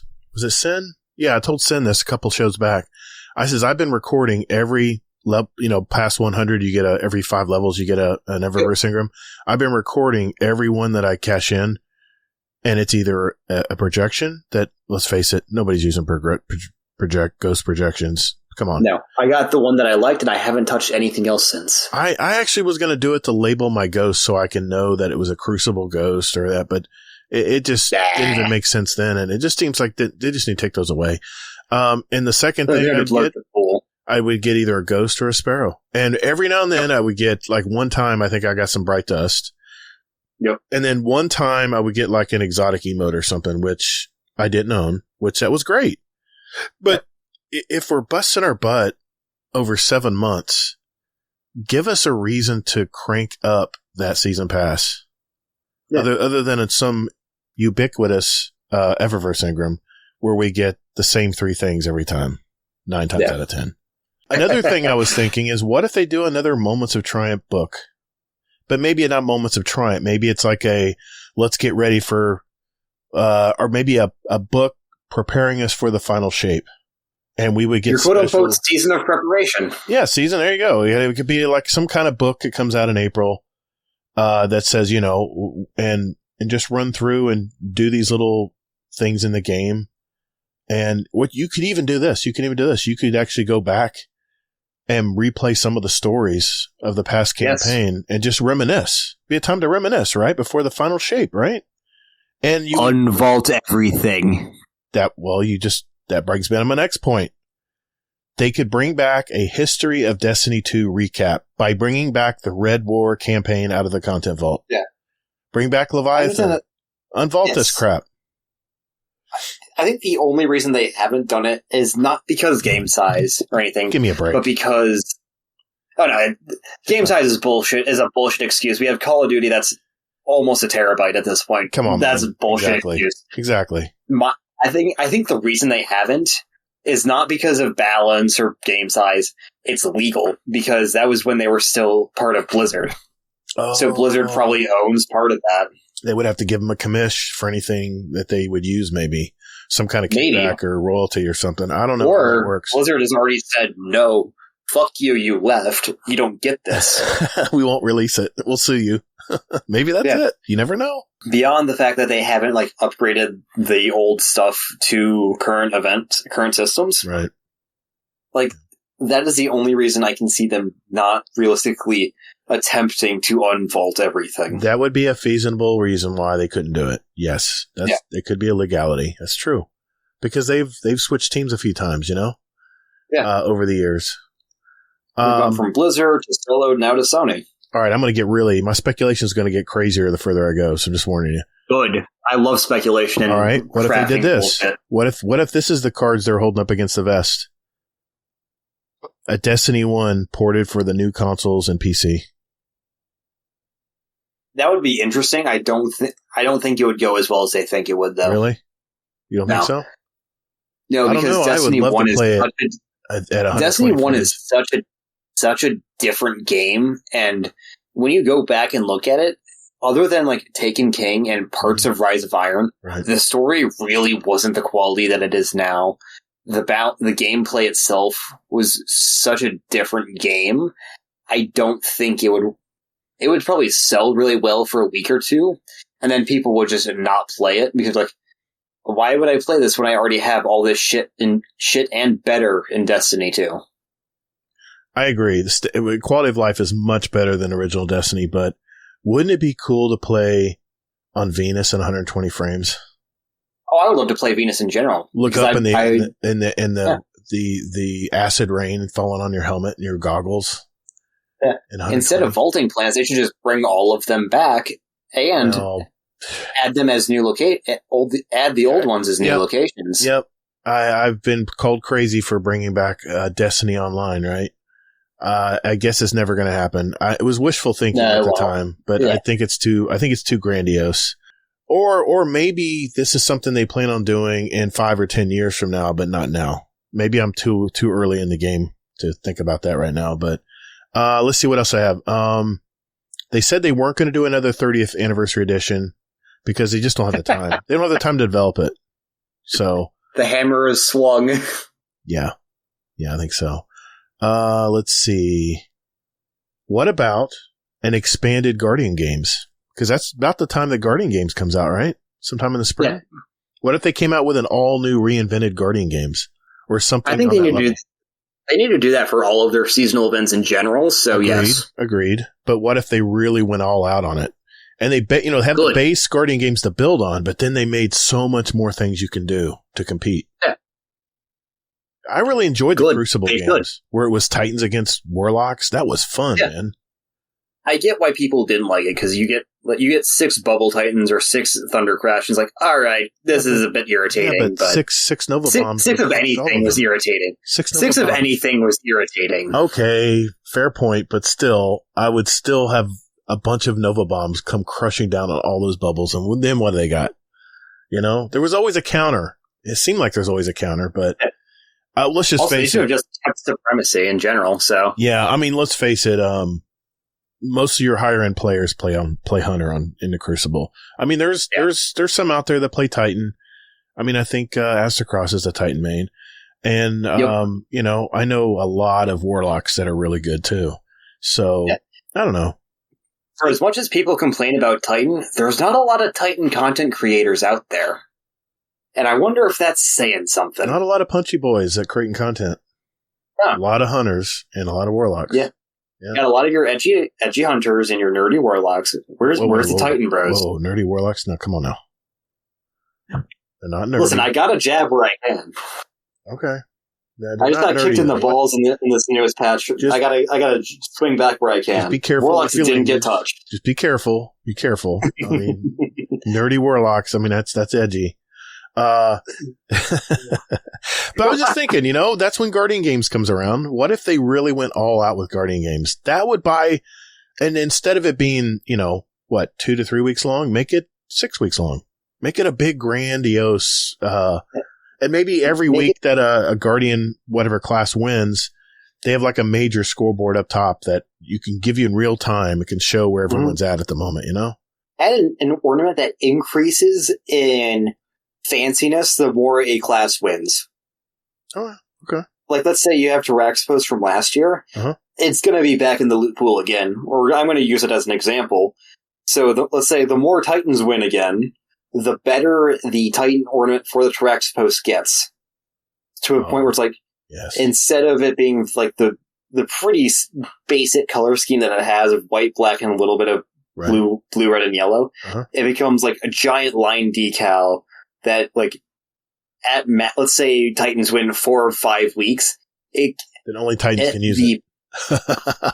No, I wouldn't limit that. Okay. We already have swords that do that. That's true. We get it so you get, like, because you didn't get all 5 weeks, you don't get the full, like, Ravenous Beast flame effects off of it, but you get moving particles on the gun. Something like that. So there's actually something cool to grind for. That would be. I mean, yeah. I mean, their art staff is phenomenal, and it'd be awesome if they had more animated weapons and skins. That would be fantastic. Your art staff is phenomenal. Utilize them. Yes. I know they're working on other stuff too. I get it, Bungie. But, I mean, we're just enthusiastic players with crazy ideas, and we're just throwing it out there. It's free. It's free, Bungie. You can take it as you will. Okay. Bungie, I've created entire documents on how to rework certain subclasses into being better. Yeah, I have 3 separate documents entirely for this. Let me help you. Give me an email address. Let me just send it to you. Just look it over. Yeah. Give me the source code. I'll try and program it myself. There you go. I don't know. Your school's a little behind in source code. I don't know. Just kidding. I had to get a jab in. I mean, you're not entirely wrong. It doesn't matter. You're going to be learning new code all the time anyway. At least that's what my son does. All right. Now I'm going to go really crazy, and I've already talked about this with Sin, but what if they finally came out with a horde mode in April? And horde mode where you can, like Call of Duty Zombies, you can go to certain kiosks to grab something I mean, they already kind of do this with the activities, right? Where you can buy upgrades. Why couldn't you do that in a horde mode? You go to a kiosk between rounds to upgrade your stuff like you do with the new Wish, the new coil activity now. It's very much the same, except, and there's all kinds of places, and you can have all kinds of different venues, maps, that they can put all I'm these. I'm going to take your idea and spin it. You take Blindwell, Altars of Sorrow, and I'm sure you can find some other pretty forgotten activities in the game. Spin them into maps, and then you can have Call of Duty style secrets on those maps if you want to do something beyond just horde mode. Oh, yeah. I'm telling you, man, it's... Yeah. Imagine the field day the PvE community would have with that. Like, oh shit, we have a 30-step secret to do that takes 4 hours minimum. People already love this game. Yeah, bring back Give ARGs. them something to work on. Do it. Yes. Yeah. I can see why they don't bring back ARGs, because so many people got left behind with how fast some of the people would go. Well, you're already I'm on step 2 and you're on step 60. Yeah. I'm not even going to try. I would still do it though. Even though people were way ahead of me, I would still try to catch up and follow along. I missed all of them, so. Nope. Niobe Labs was really tough. I mean, it even stumped some of our best minds out there. And then to find out it was bugged. Oh god, that was a bummer. That was such a bummer. Here's the thing. You don't say it's bugged. You say you haven't found it yet. Yeah, I know. They could have played that another way, I guess, but still it stung when people were complaining. I did what you told me to do. It didn't work. The door didn't open. So turns out the button you were looking for was 2 inches to your left, and you just didn't see it. I see. Thanks, Bungie. You had to shoot it with a sidearm, not a hand cannon, because you were breaking the panel. No, it had to be a solar sidearm. Yeah. It had to be arc, so you had to it had to be heliocentric. You won't get that yet. You'll get it 5 seasons. You'll get it now. You'll get it in 4 years. Exactly. Check back in 4 years. Yeah. All right, man. Well, I appreciate you playing along. I love speculation and stuff like that. So I'm just sitting here trying to think how, because when Joe said, we've been keeping kind of had a little grin. We've been keeping the cards close to our vest. I'm like, that's what I wanted to hear, Joe. Just give us a little clue. That's all I ask. Yep. Give us a clue, Joe. Come on. Yep. Something for Final Shape that I think that they should do is, so how we got the announcement for how for one of each subclass, they're getting something new. Yeah. They need to do that for all of the light subclasses, like they did in Forsaken. Right. Breathe some new life into the light subclasses. After 3.0, they haven't really been touched. They haven't gotten new aspects, new fragments. They've gotten a few new fragments, but there's nothing to really write home about. And and so many people thought there would be that final third darkness subclass, but they said nope. Yep, it's not coming. To balance it out. Yin and yang, Yeah. right? Light and dark. Not only that, but before Stasis was added, or before Strand was added, the UI implied that there was going to be a third subclass. Because after Strand, you'd still have that bottom diamond. Right. And then they changed how the UI was set up. Yeah. So that no longer mattered. Yeah, that kind of put the nail in the coffin, yeah. Yeah. Oh, well. As soon as they changed the UI, I was like, oh, there's only going to be, they're not adding another. Because UI is a bitch to work with. So, TLDR, Joe, call me. Yeah. Call me. I have the shit already written. Yeah, he's got the documentation. Come on, he's ready to go. It's ready to go. Yeah. Just tell me what, just tell me what the card is. Just let me peek at the card. That's all I want to ask. That's all I need. Yeah. All Also, for after the show, if anyone wants these documents, ping me and I can post them. I've posted them a few times. I have no problem doing it again. Very cool. All right. Well, hey, thanks for playing along, man. I love discussion, man. That's why I love podcasting. It's my favorite thing. So we'll just have to see, I guess. Yes, so. We're asking it a little early because, I mean, this would probably be a great question to come up like, in month 3 or 4 after the season should be over, right? But bring it back up in February. When everyone's forgotten about it. Yeah, I might do that. I mean, that's the thing about topic of the week. It can be whatever. But it was just timely because of what Joe said. Just really, my antenna just perked right up. So, yeah. All right. Let's get to some community questions. I think we got some good ones here. We'll do that when we return.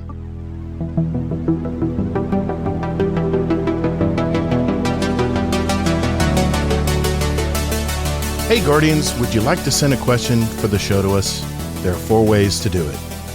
First, you can join our Discord server at discord.gg/Guardian Downcast. There's also a join link in our show notes down below. We have Guardians from all walks of life and all over the world, from new lights to day one players to hardcore gamers. There's also a channel labeled Podcast Questions where you can type in your question for the show. So come hang out with us. You can also email us with your question at guardiandowncast@gmail.com, or we also occasionally post about our upcoming show and guest, and you can respond there with your question at Guardian_D_cast is our X handle. Finally, you can send us a voicemail with your question at guardiandowncast.com, and we might play it on the podcast. Think of it as talking with us right on the show. Thanks for listening, and later, Guardian.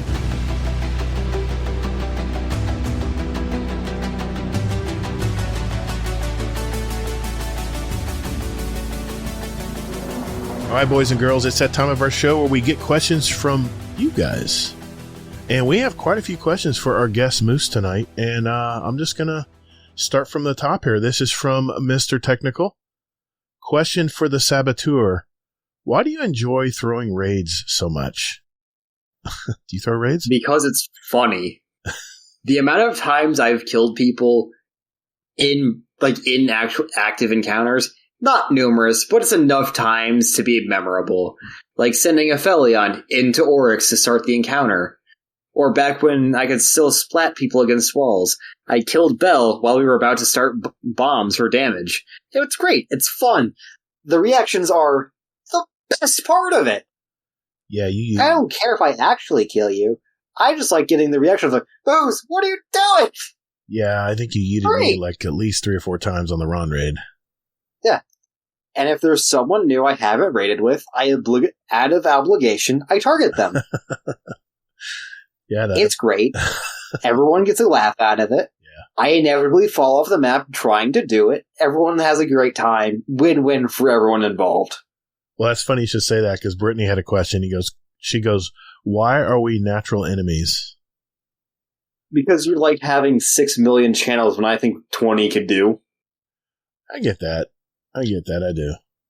Yep. I still remember the day I joined.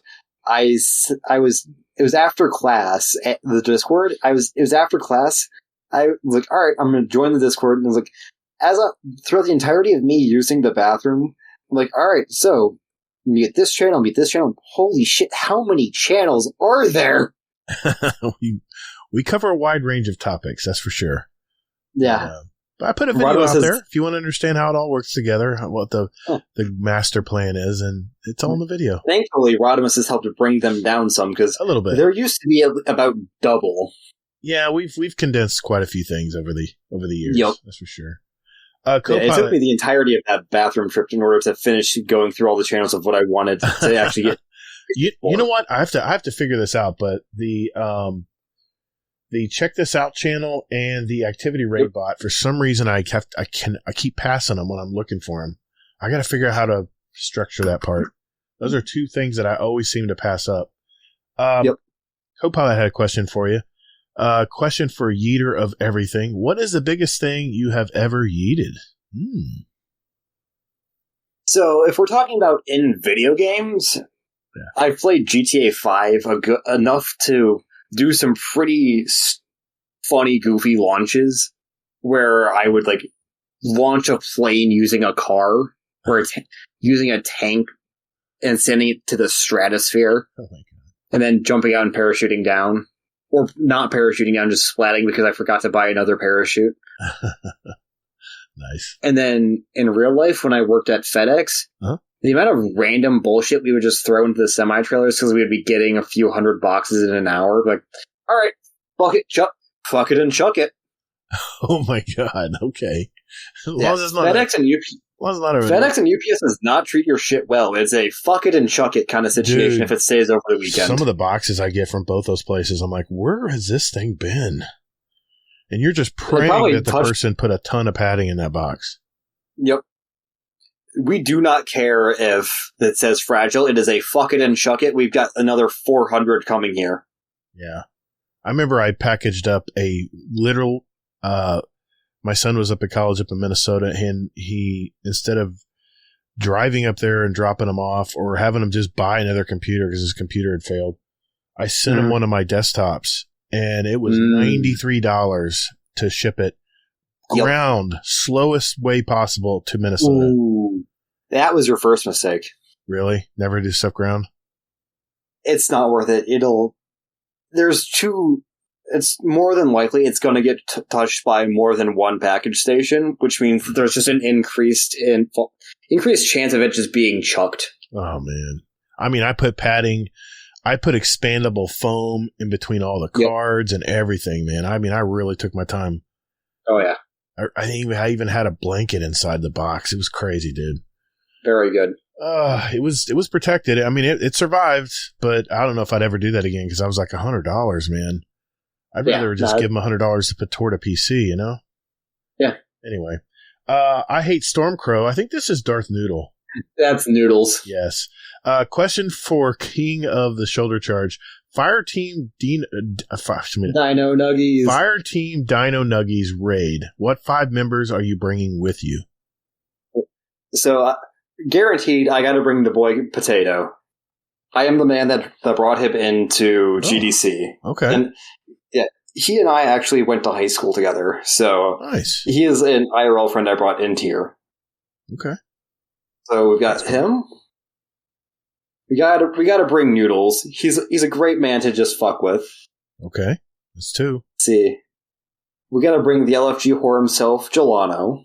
Because we got to tear him away occasionally. Okay. Stormcrow because he's prime material to fuck with. So that's 4. And then for final, probably technical, just so he like, no, don't res me. We're doing the skip for oracles. Dude, that man knows how to maneuver with a warlock. Oh, I've seen it. It's impressive. It is very impressive. Nice. But the stop resing me's are too funny. Okay. That sounds like a pretty solid team to me. I haven't gamed with all those people, but I think you'd be okay.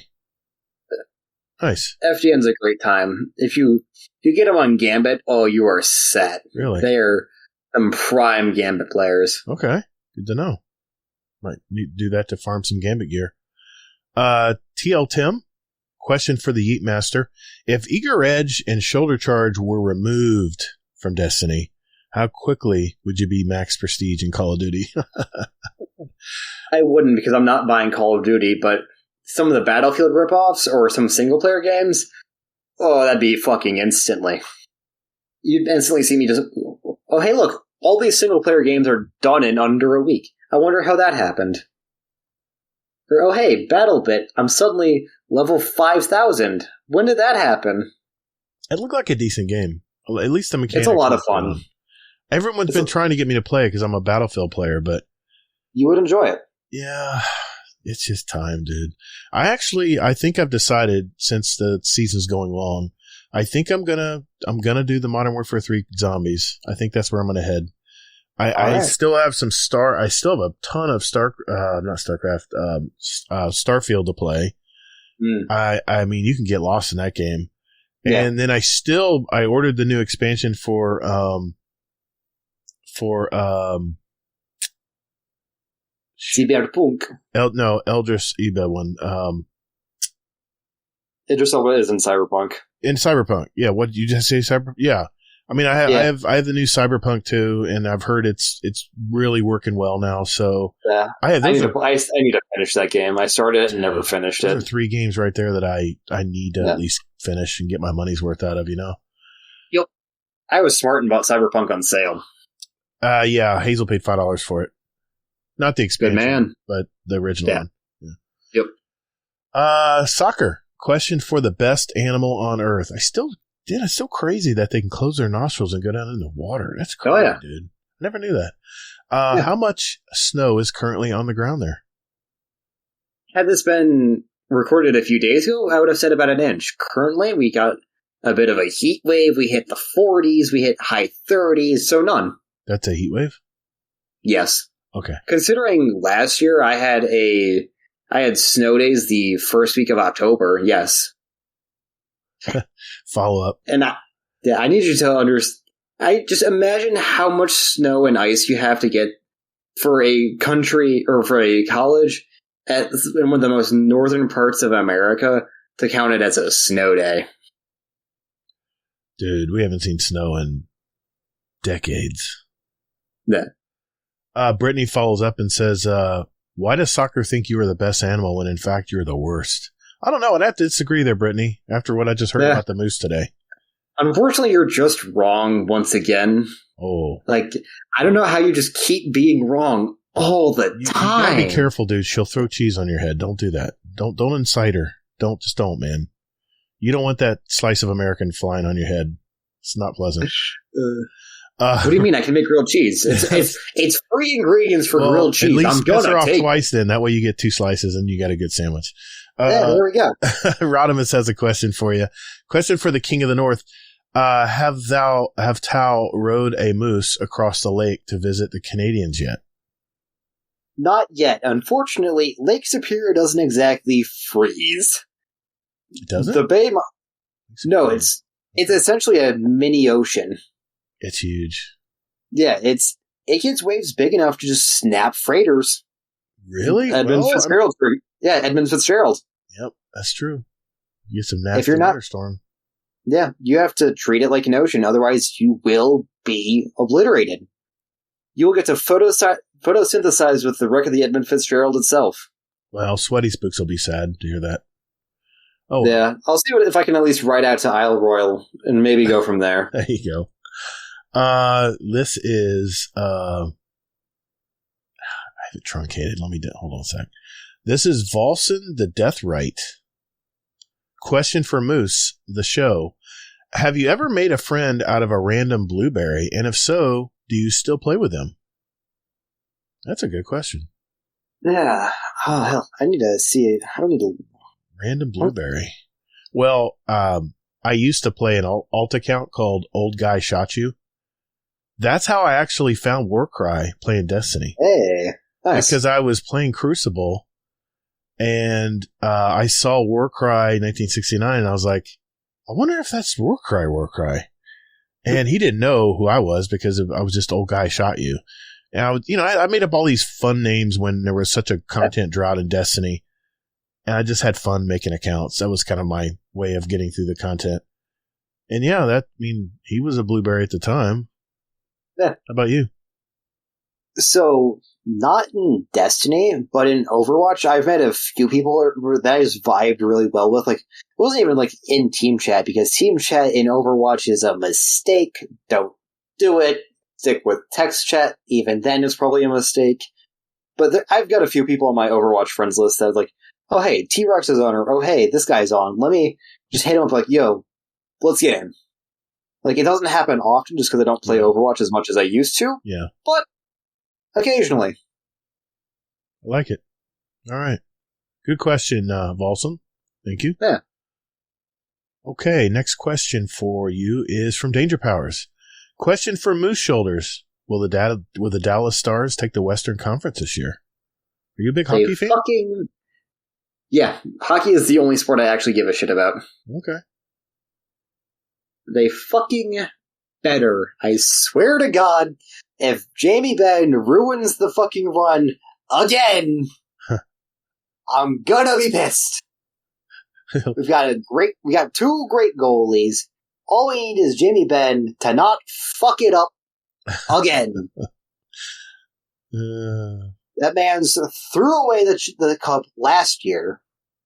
So, just, dude, keep the temper under control. I get that it's hockey, but you can't be doing that shit. You're sabotaging, man. Come on. You're throwing. Self-sabotage. Yeah. You're throwing, dude. Danger Powers. Okay. Whew. Okay. Question for the Moose. What kind of poses done by mooses are suggestive? Well, I think you're just going to have to come up here and see it so I can just show you in person. Like, those are the things you don't utter on air for fear of being exposed. But if you want to come up here, I'll show you anytime, baby boy. Wow. Oh, my God. Follow-up for the show. Does Mr. Monkey like the reference? It would appear he does. Yes, he does. Because he reacted to it. Or you did, actually, yeah. I moose bit my sister once, is what Mr. Monkey says. Nice. Yep. Average Destiny 2 player. Question for Moose. Out of all of the classes, why Titan? I mean, I can see why not Hunter because of how squishy they are, but what is it about Titan that made you decide that was the class for you? So, the character, I'm gonna start off by explaining which character I play the most of in Overwatch.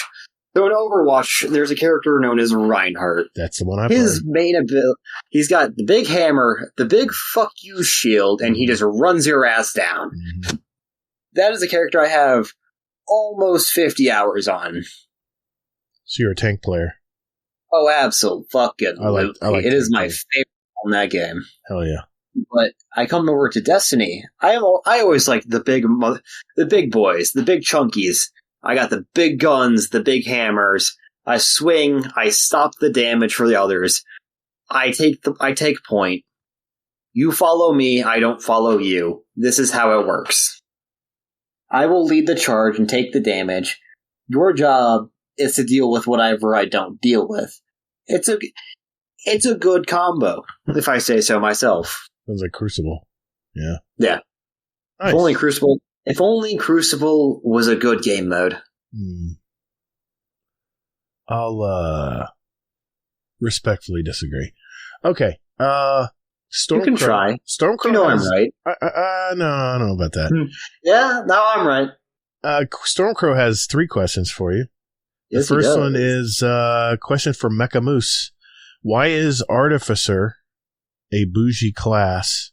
And why not play Gloomstalker Ranger with Rogue's multi-class, I think is what he's trying to say there, like the rest of the elites?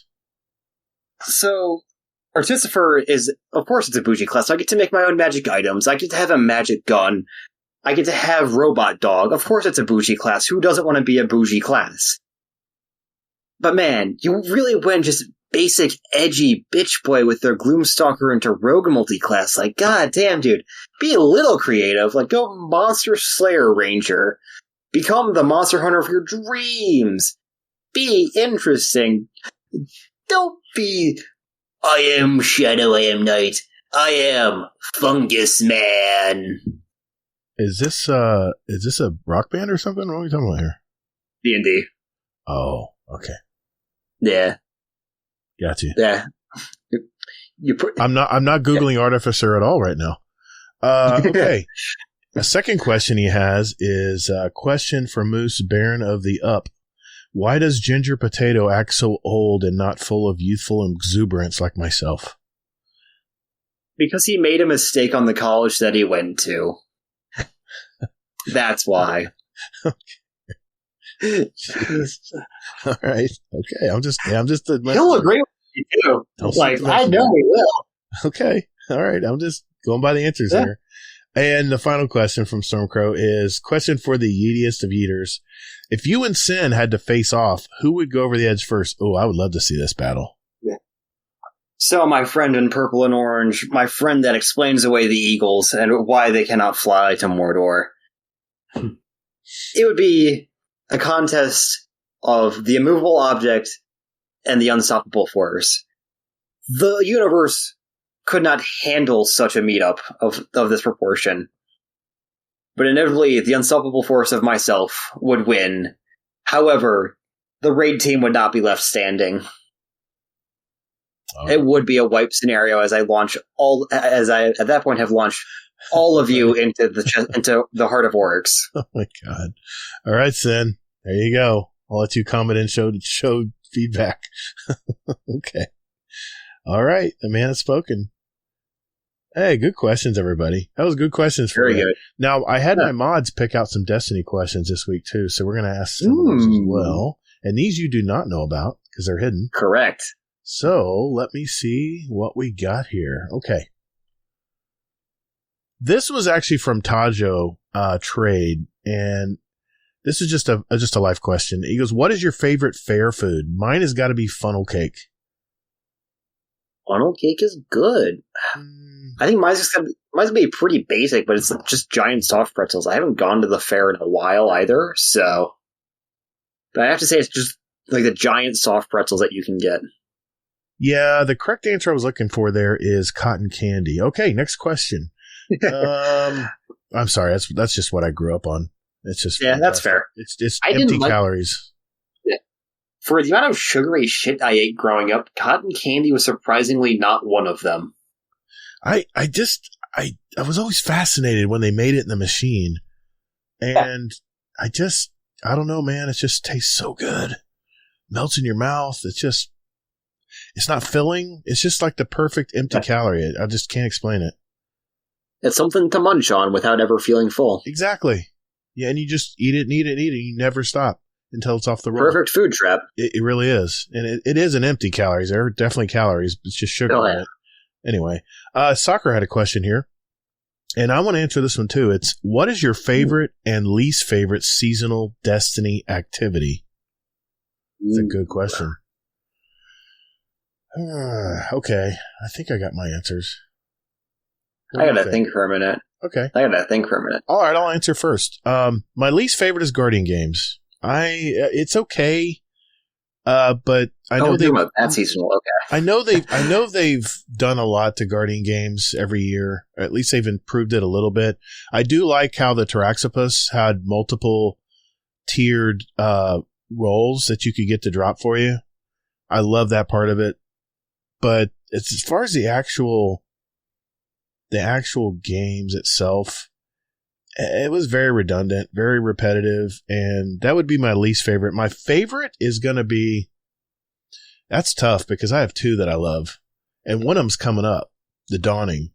I've always loved The Dawning. Is good. I like baking cookies, man. I don't know what it is. I love making those cookies.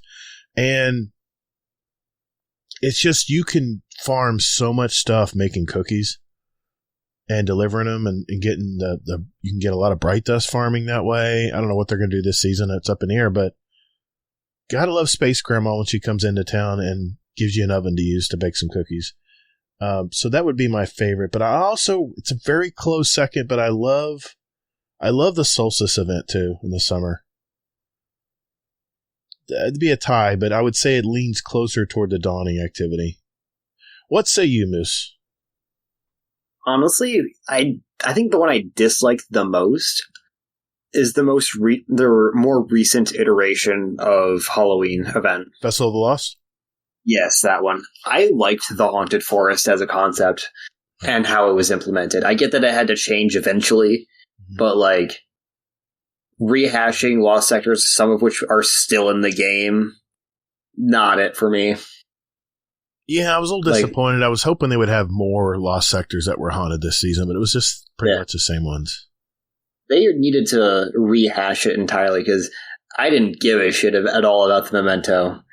Even if it was a shader, I wouldn't have cared. Like, it's such a lackluster and boring event to happen that I'm like, why bother? I get that. I attempted to do some of the exotic farming so I could get some of my non-Titan classes, all of their exotics unlocked. I got exactly one exotic engram before I was bored, and like, nah, I'm good. This is boring and irritating. I'd rather go play Armored Core. Okay. Then for your favorite? Favorite? Probably either Guardian games or... I mean, the gear, the racing gear is awesome. I mean, the armor is fantastic. It's very colorful. Guardian games was fun for me because Supremacy was one of the first, is probably still one of the few modes of PvP that I have enjoyed within my re-emergence into the game last year. Mm-hmm. So you got that. But then for Dawning, it's like, it gets you out of doing your normal routine of Destiny stuff. It gets you to play things that are different and work towards stuff that isn't just, oh, hey, let me go grind out 3 Gambit matches real quick and for some shitty loot. It's like, oh, hey, let me go have a good time in some different game modes and get cool, unique things, even if I don't ever use them beyond the Dawning. Okay. It also helps that the loot for those two are actually kind of interesting. Like, Taraxpos was something I actually was very interested in because it had Cascade Point in the 3rd column, I think. Right. It had Cascade Point and like the option for other interesting perks. It had a lot of new perks this year. Yeah. And you got Zephyr and Dawning, which is the only stasis sword in the game. Hey everyone, we wanted to thank you for sharing your time with us every week. We love talking Destiny and hearing the stories of our Destiny community. However, we realize that we produce a lot of content in our shows, and maybe some days you just want to go to the specific segment of the podcast. So I'm here to announce that timestamps are back. If you look in the show description every week, you'll see every segment with a convenient timestamp included. So if you just have enough time to hear about the life of our podcast guest, or maybe want to jump right to the This Week in Destiny news, or maybe see how the latest community member did in our new and improved speed run, or just hear me go down another rabbit hole in our topic of the week. Hey, whatever you like to do, just know that we really appreciate the time you spend with us every week. Remember to be good to your fellow Guardians in the Destinyverse. And later, Guardian. Well, it could be a PvP or a PvE question, but this is from probably a Fusion main. This is Fluffy Fingers MD. What is one gun perk? What is one gun perk that you are always looking for in game? It can be per archetype or even just a PvE versus PvP. For example, I love hand cannons, being a PC sweatlord on mouse and keyboard. I'm also average skill best skill wise. That's a lie. He's very good. I like Eye of the Storm because it's always active in every engagement that I'm in. That's true. It's passive. Mm-hmm. It is always helping me win my 1v1s. As my hours in the Crucible tick upwards, 23 Crucible resets as of February 15th. Sorry, this question is a little dated. I find it like always active perks versus kill trigger perks, like kill clip, I'm guessing he's saying. Because let's face it, I need all the help I can get just to win my 1v1. I'm curious what you have to say here. I mean, he's talking PvP because that's what he loves to do. But for PvE or PvP, what are you looking for in a gun perk and archetype? So if I'm looking to just have a goofy, funny gun, Cascade Point, turn your random fire rate into something shooting way faster than it has any right to. It's just funny. But if I'm looking for something that's good, whether it be damage or stat-wise, I'm probably looking at either like Rapid Hit / Outlaw or something like bait and switch or one of the elemental explosion perks for PvE, right? Yeah, PvP is whatever I have with me. Like, oh hey, this seems like it's got enough passive perks that it'd be fine. See, I'm just the opposite, man. If it's PvE, I'm like, oh, this'll work. It's the right element. Yeah. It'll do its job. But I'm definitely guilty of doing that as well. Yeah, I mean for PvP though, I'm sure everybody knows I love the dad rifle. I'm a pulse rifle guy in PvP. I love my pulse rifles. Much to my annoyance in every scrim. Sorry, dude. And I love Headseeker, especially now that they have buffed it a little bit. You get a little bit more damage because the way I fire a pulse rifle, Headseeker works so well with pulse rifles because you typically aim for center mass and then let the bullet or the recoil follow up to the head. And by the time you're getting those body shots, your damage is increasing per body hit. And then you finally get that crit. It just works perfectly for a pulse rifle. And I'm a big 390. I'm a big adaptive pulse rifle user. And I know those aren't the strongest right now. And I like the rapid fire pulses too. I even like the aggressive burst, which I don't know if you knew this, but the new pulse rifle from competitive people are loving it. It's a hockey aggressive burst. So I'm definitely going to be grinding for that this season. I got plenty of time. I don't like pulse rifles, though. You don't? Not at all. You're a hand cannon user, aren't you? Occasionally. I'm more likely to lean into a scout or a auto rifle, but if I get a real preference, it's a trace rifle. Okay. Trace rifle. Okay. That's surprising. Yeah. I mean, they're cool as hell to use. I mean, that's the laser gun if I ever ever saw one. Okay. Team Laser Blazer for those that remember. I remember Laser Blazers. I do. Hell, that's a callback. Damn. Oh yeah. Oh my god. Yeah, that's right. Team Laser Blazers. Holy shit. The Great Channel War of 22. Yep, that was it. Okay. Thanks, Fluffy. Good question, man. This is another one from Hades. Question for the show. What's your opinion on the fact Destiny has been nominated for Best Community Support? Consider they just fired half the community managers. I always go to you first, by the way. Yeah.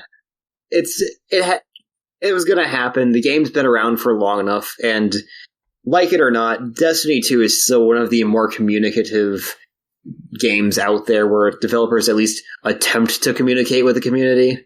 Whether they do a good job or not is up for debate, but they at least attempt to, beyond just oh hey, this is from game team. Here are the metrics and reasons why we made these changes. Right. There's the data there's a smidgen of the data we looked at. Now, don't talk to us because we know you're just going to get pissy at us again. Well, at least Cosmo drops clues if he writes it. He needs the kitty pics, but still. Just adding to what you said, I think you pretty much nailed it. I mean, Destiny or Bungie is one of those studios that talks to us every week, right?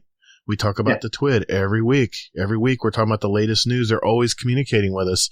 I see them I'm subscribed to anything. I'm subscribed to anything they post on Twitter, and they post a lot on Twitter. Oh yeah. Yeah.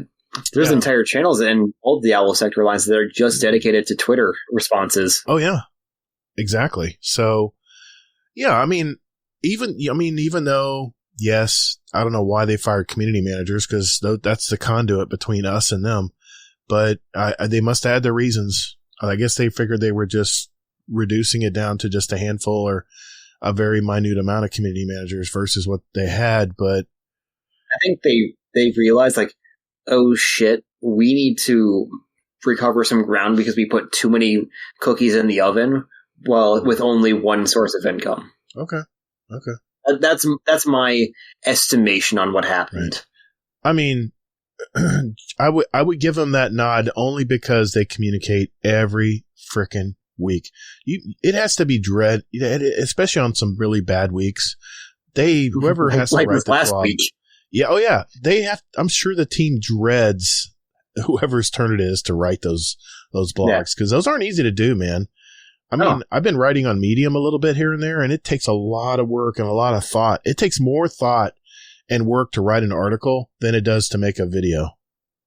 Because the video is all visual. It's easy to put together. I mean, you get your key points together, you line them up, and you load them up.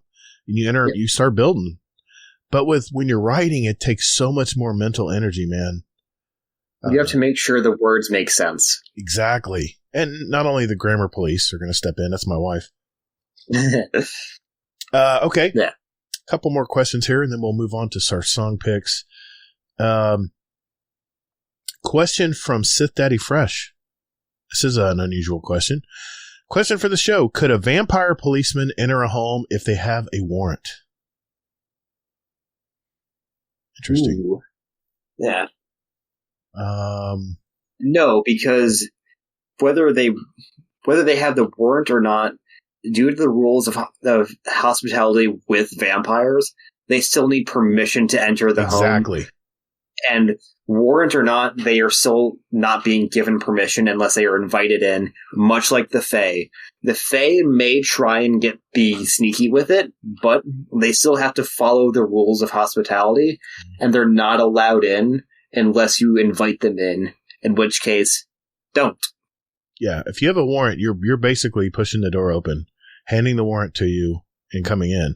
A vampire would still need to be invited. Yep. Now, if he came up with a warrant in his hand and said, "May I come in?" and they said, "Yes," then that would be gray area, but technically, a warrant is forced. You're being forced in the house. Yes. Sorry, the warrant is not if the warrant is not an invitation, it is a order. It is a, hey, I'm coming in. Yep. Yeah, we just don't want to crash your door down. Would you like us to save your hardware and a new door and just open it for us? Yeah. KG Compound had a question. Question for the show. Do you think crabs think that fish can fly? Yes, absolutely. That is a good question, actually. They're, other than the fact that they can, I would assume, can jump. Yeah. Pretty decently, I would assume. Mm-hmm. But at the same time, all they see is fish flying above them. I mean, that's true.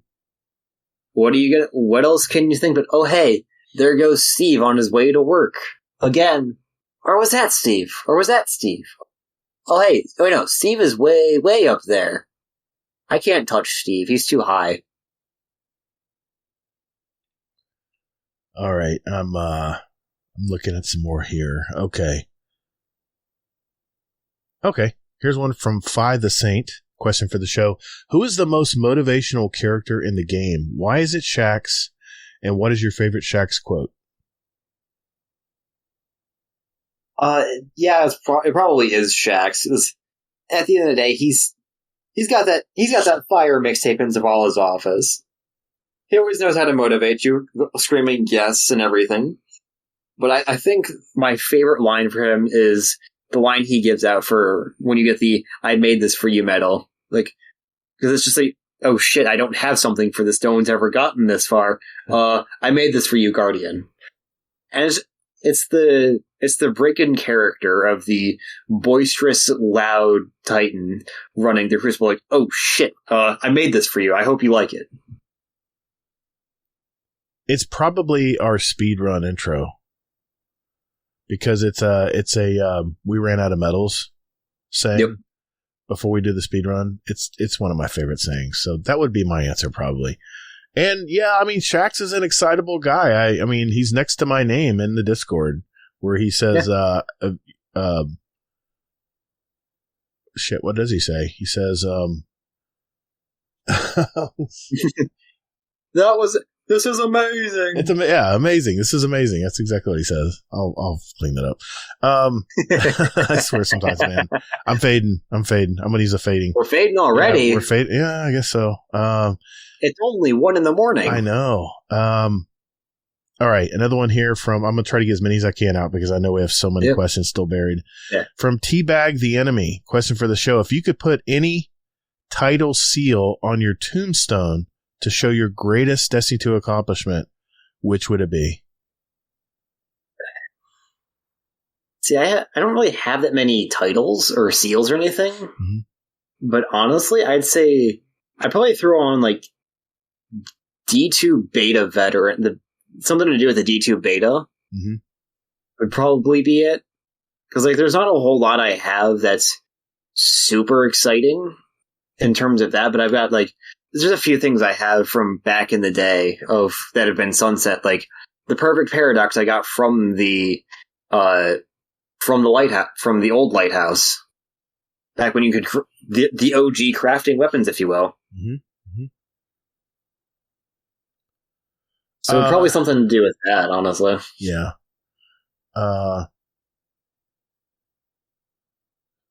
Just double checking all my titles before I put this answer out. Yep. It's probably going to be Glorious, because what a name. Yeah. And that's Glorious. The Glorious title means a lot to me because it's competitive PvP, and I've not been known to do that. So I kind of went out of my comfort zone to get that seal. So that would be probably mine, Glorious. Yeah. If I were to put a seal, I'd probably do Seraph, just because it was the first seal I actually cared to go out of my way and get. There you go. Nice. Okay. All right. Looking at the clock here. Okay, we can do a couple more. Let's see. Let's go with question for the show. This is from Technical. If you could add a fourth class to the game, what would it be and what would they specialize in? Not sure if this has been asked before. I would add a summoner that could spawn different allies depending on your subclass, similar to how Stasis Warlock can summon a turret. Yeah. The summoner, I would argue that Warlock in general already does that. Yeah, the summoner could consume either their grenade or melee to spawn a variety of friendly units to assist in the fight. Supers could either spawn a troop of units or allow to summon an arsenal for burst damage. I like where his thinking is there, but what do you think, Hose? I would argue that Summoner already exists with Warlock. Like, a lot of that sounds like that question was put in there before Strand was released, I'll be honest. Because that sounds like a lot like talking about the Strand Warlock, where you're summoning your minions for a barrage. Right. If I were to add a class, it'd probably be something that isn't similar at all to anything we have. I'd probably do like armor or something, but it focuses not on the elemental damage, but on kinetic. You get real fancy with it. Mm-hmm. We don't have kinetic heavy weapons. We don't have a kinetic subclass. True. Get real fancy with it and do all sorts of weird kinetic voodoo magic shit. Okay. Yeah, this question might be dated, since they already have a fourth class, right? I would have a class, and this may be more of like a character, but I've mentioned it in the past, is a class that their job is to supply ammo. Wouldn't it be nice to have a subclass where all of your perks are geared toward dropping ammo for your team? I know there's perks out there that do that, but it's very sporadic.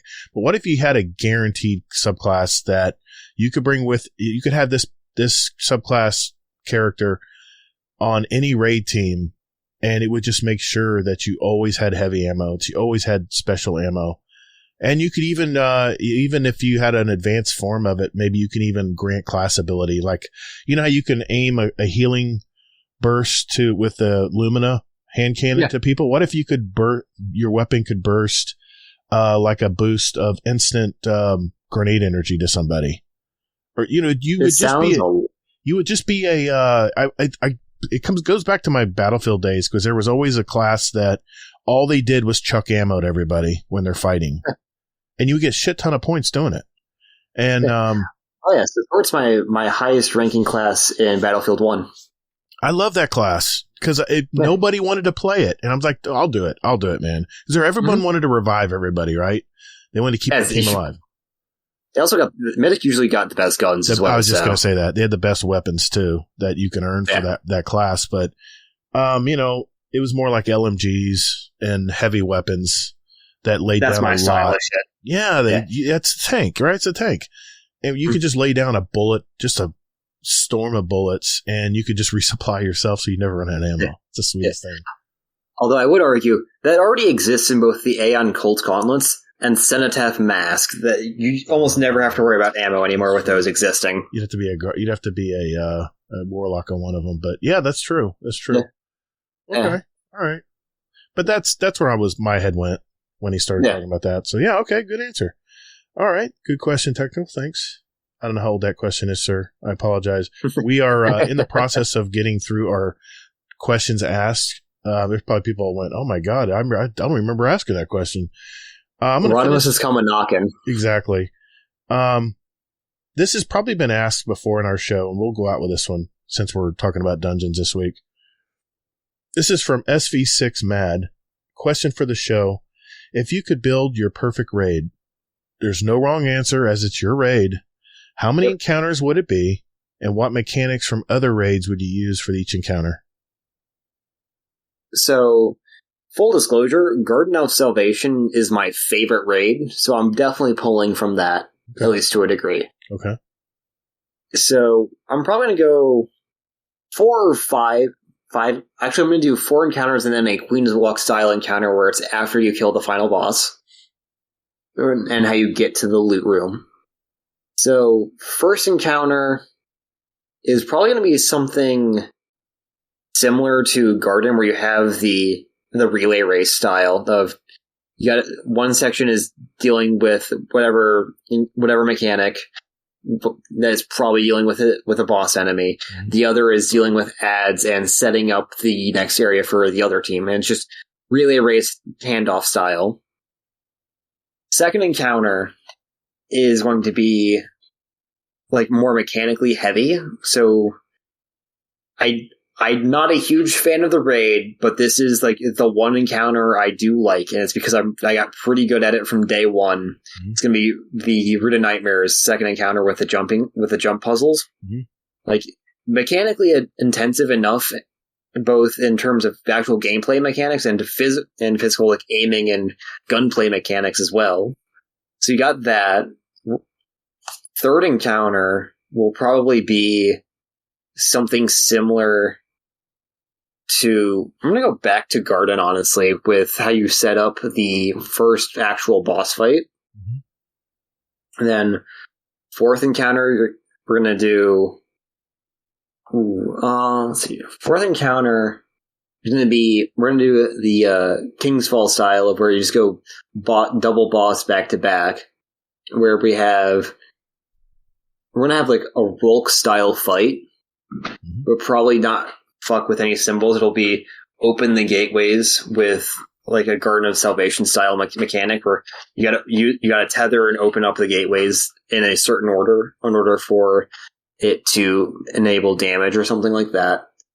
And then we're going to do something where it's similar to Queen's Walk, where maybe you have to like it's not going to be super hard, but it'll be like a timed maze almost, or a timed gateway section where you gotta kill ads and open up the doors in the right order using the... Like, I like the tether mechanic a lot, so that's going to be one of the mainstay mechanics of it. Mm-hmm.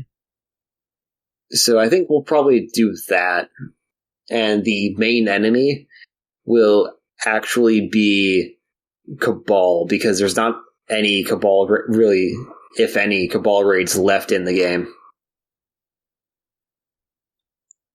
I miss big Cabal bosses. They are tanky as hell. Yeah. I would start out with like the Vault of Glass, where you have this pathway that you have to follow, and you can get secret chests on the way. I just love that. It's one of my favorite encounters. The first part of the, once you open the sealed door, that I'm saying, not the outside part. I don't care less about that. I would start out with something like that, very relaxed, very scenic, kind of get you in the mood for raiding, get a couple chests. You could even have the first encounter kind of like the Templar, something like that, within the woods, Yeah. And I do like the relay race, like you said, with Leviathan. I really like that. That's one of my favorite encounters.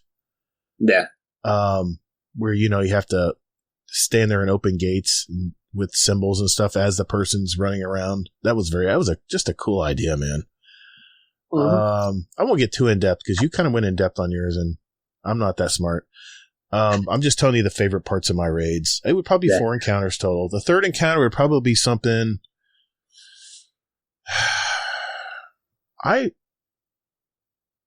This is not going to be very popular, but I actually like on the Ron raid where you had to, destroy the blights and you had to go across the ravine back and forth. The jumping puzzle. It was the second encounter on Ron.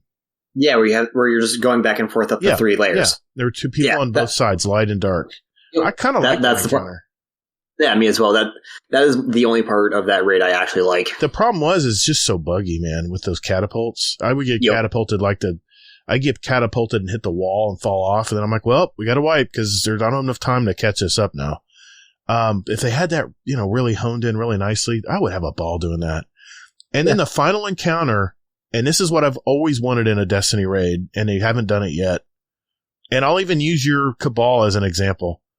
We need like a massive, massive end boss. And it could be a Cabal. Yes. I mean, something you've never seen from the Cabal that they have never shown us. And not only do I want it big and tanky, I want it big. I want it like stories tall. I want a big giant boss. Because when I played video games back in the day, back in my day. Exactly. It was all about those tanky bosses at the very end. And once you finally broke through and the boss finally yielded and you finally killed the boss, it was like an accomplishment. But it seems like the bosses today in raids, especially if you're optimized with your builds, it doesn't take, how quickly do we take down Crota, It's almost pretty quickly. I mean, Crota's heart is easier to kill than the witches in the previous encounter in Crota.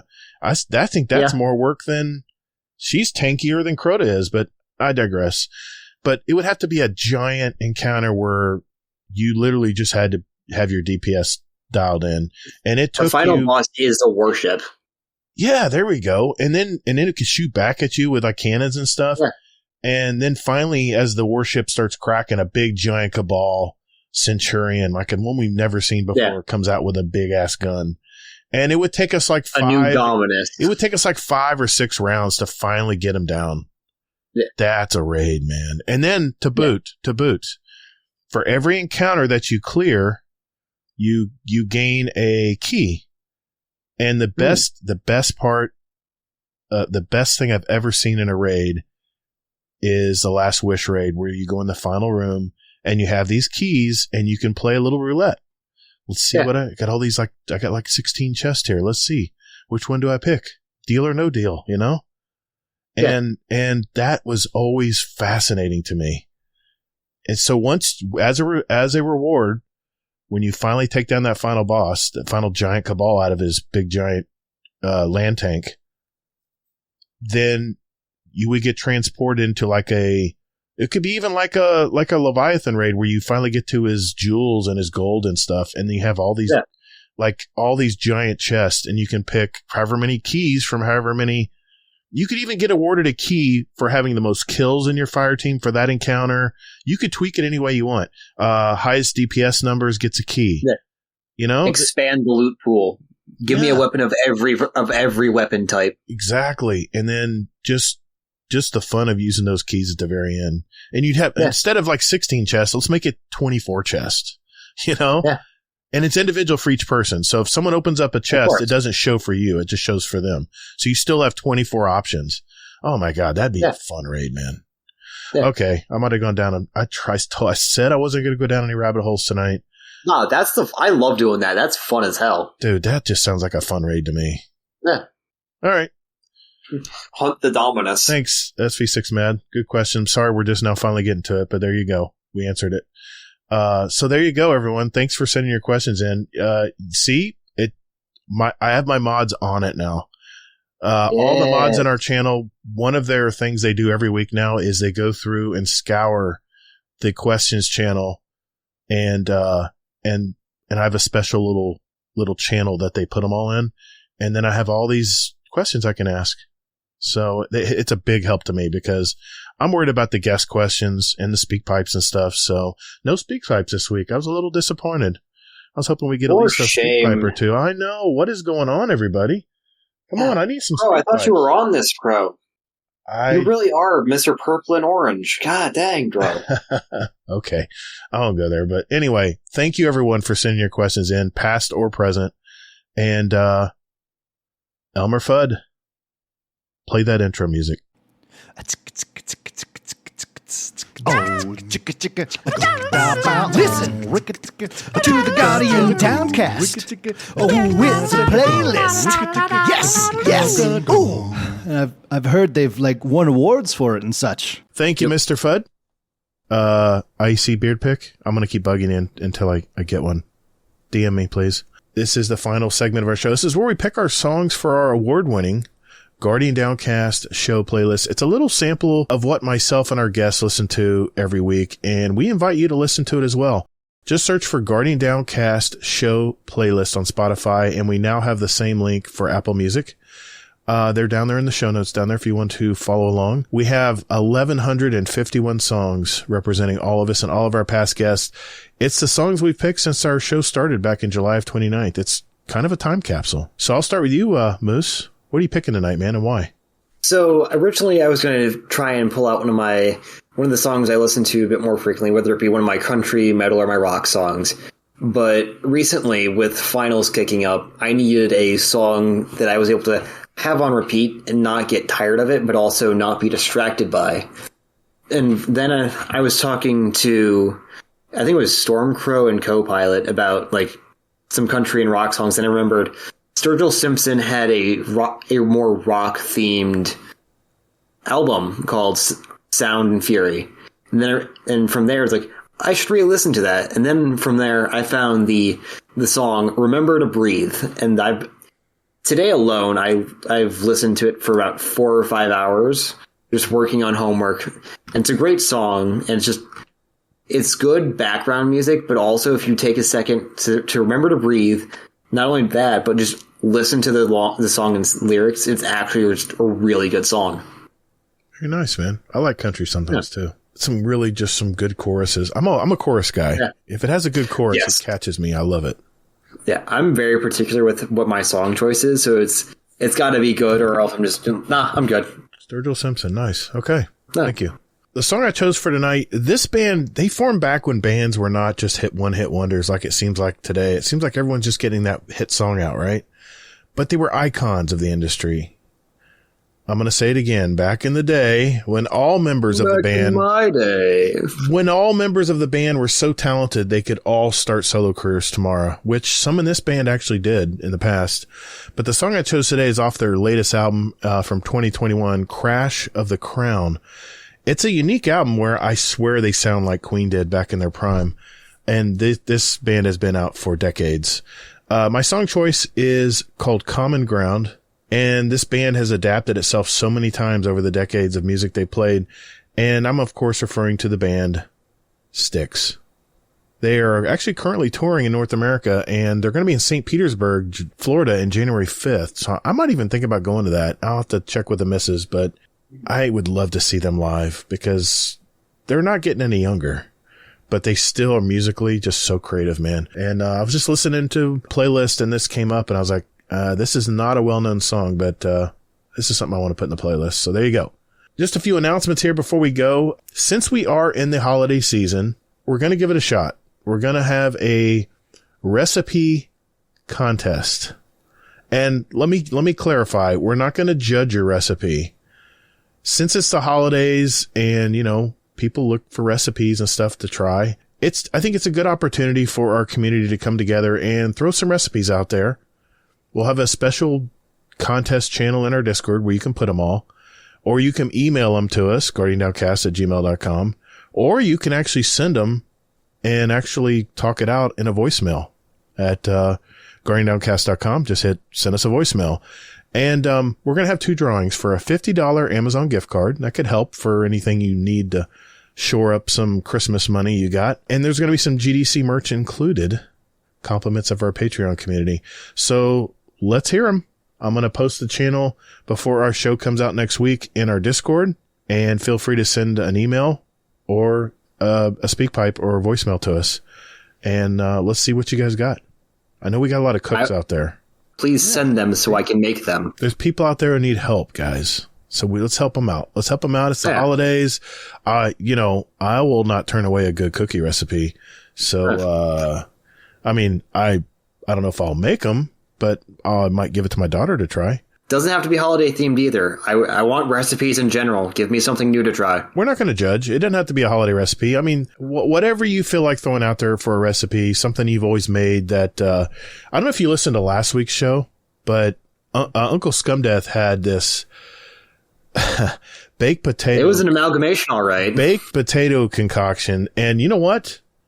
Hayoka tried it, and he actually posted a picture of him putting it together, and he actually freaking loved it. So I might have been eyeballing the tuna fish at the grocery store this week. I might try this out. I mean, it's very much against what I like to eat, but what the hell, man? Why not? I wanted to congratulate one of our past guests and Patreon members, Frostbite. He officially received the facilities engineering internship for the Arizona location of Intel. Let's go, Chief. That was huge, man. That was huge. So I just want to congratulate Frostbite on that. Good job, buddy. And I hope you kick ass, man. And I know he will. Soak up that knowledge, man.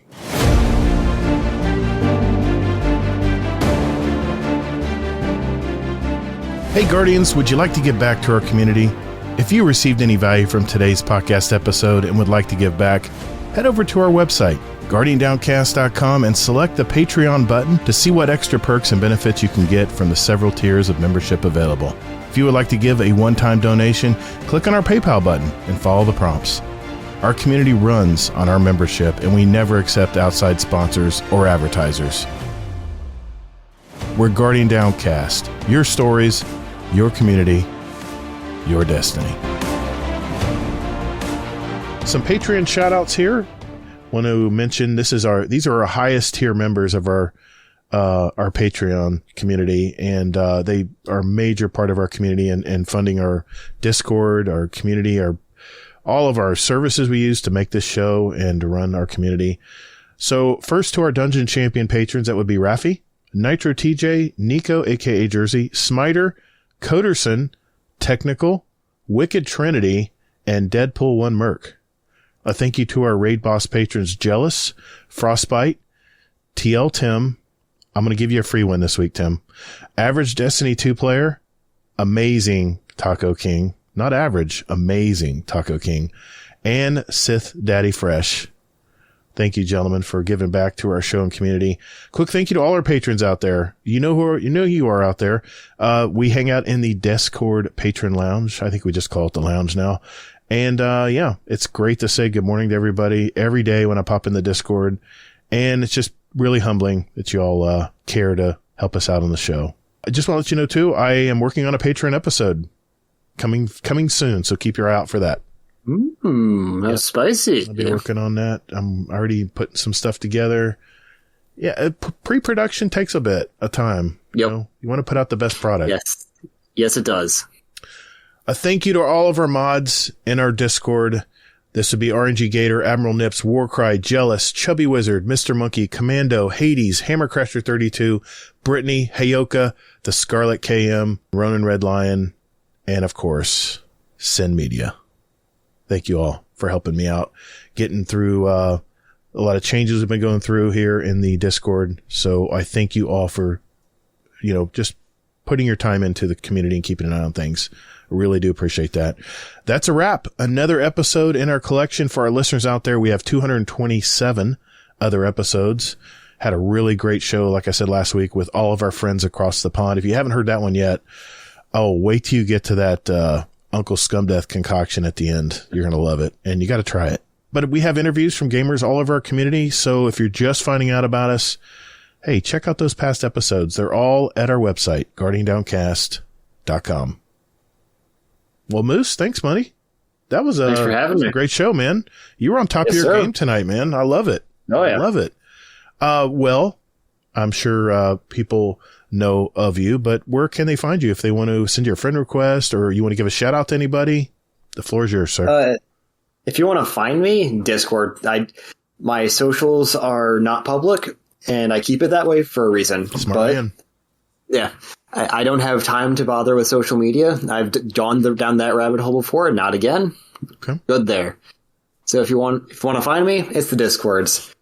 Fair enough. And yeah, one final shout out is going to be, I've already shouted out most of the people, but last one's going to be my buddy Archer, because I'm going to see if I can try and get him back into this game. But I know he'll at least probably listen to this episode, so. Let's go, Archer. Yeah. We'll welcome you with open arms, dude. Don't worry. Moose will catch you up. He'll tail point the way for you. I'll catch up and launch on to the next raid. There you go. Then I'll be hooked. The raids are awesome, man. I cannot wait to play this dungeon, man. This looks really cool. Like, I'm looking forward to getting to it eventually. Yeah. Oh, well, we got plenty of time. No rush. So yeah, it'll be finals week soon. Very true. Very true. Well, thank you, sir. That was fun tonight, man. That it was. You can contact me via Twitter X. I'll just call it Twitter X at Todd the Gator. Remember, that's 2 D's and GATR. You can find me on Steam and PS5 the same way. And also my YouTube channel, Todd the Gator. I create videos to help new players, post podcast clips, and even some commentary and opinion on occasion. I just put a new video out called Bungie, Please Steal My Ideas. I don't know. We'll see. It's a culmination of stuff we've been talking about on the show.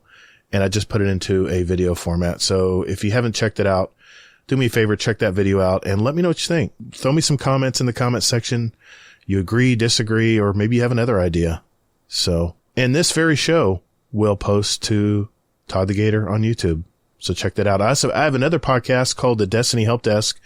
I'm putting the finishing touches on our Crucible episode. I had Fluffy Fingers MD and Sweaty Spooks on as guests, and they gave me their input on how to get good in the Crucible. So there you go, Moose. Episode coming. If you don't like Crucible, give it a shot, man. Anyway. Well, I've given it plenty of shots. Okay, man. Fair enough. Well, like I said, there might be some really good tips in this episode that you might want to check out. So if you haven't subscribed to the Destiny Help Desk, what are you waiting for? It's probably in the same app that you listen to this podcast on. So just look for Destiny Help Desk, hit subscribe. It's not a weekly podcast. I put episodes out as I have a good idea for something. So, and we drill down on topics in Destiny.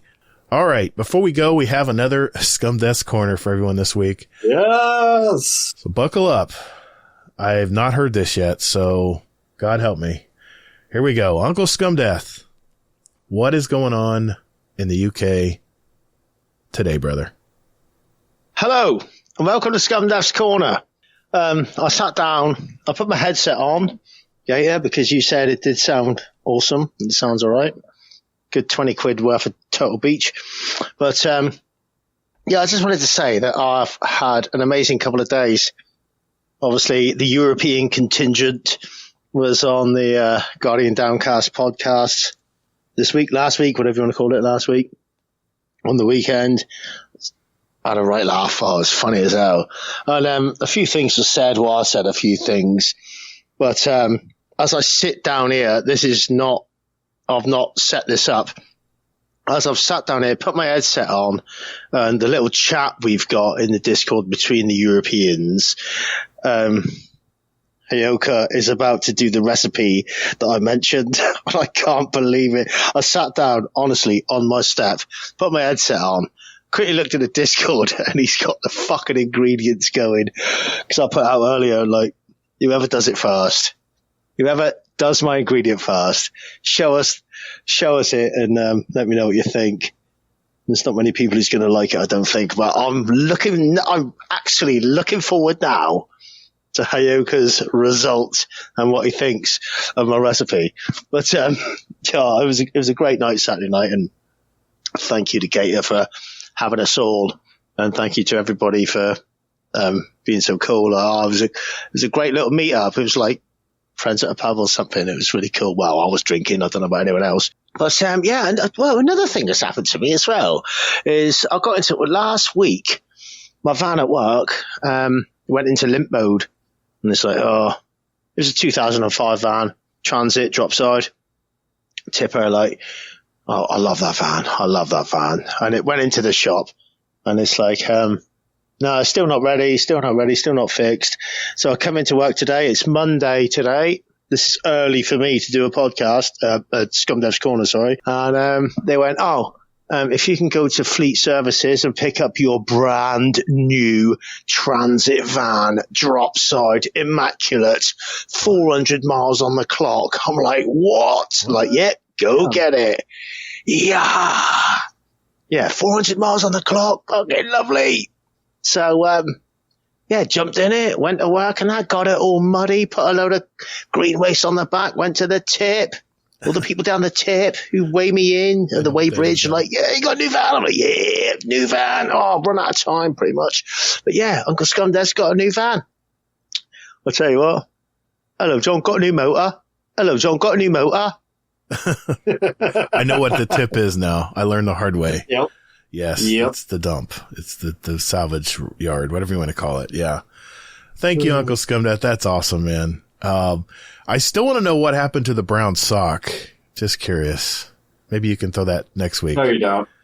Maybe I don't. I'm just curious if an animal took off with it or something. I don't know. That was a hilarious Scumdev's Corner last week. If you haven't heard that episode, I'm telling you. It may gross you out. It may gross you out a little bit, but my God, that was hilarious, man. I was bawling. I was laughing so hard.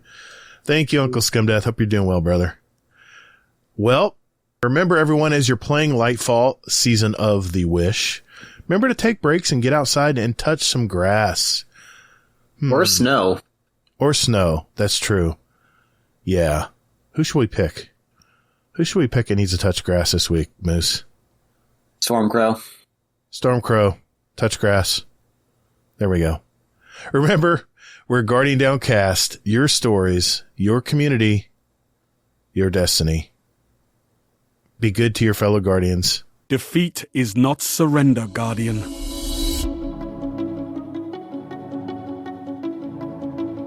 Thank you all so very much for listening. And later, Guardian. You want to do the honors? Yeah, Donald. Perfect, dude. You nailed that. Hell yeah. You even moved in on the mic. That was great. Good job. Thank you.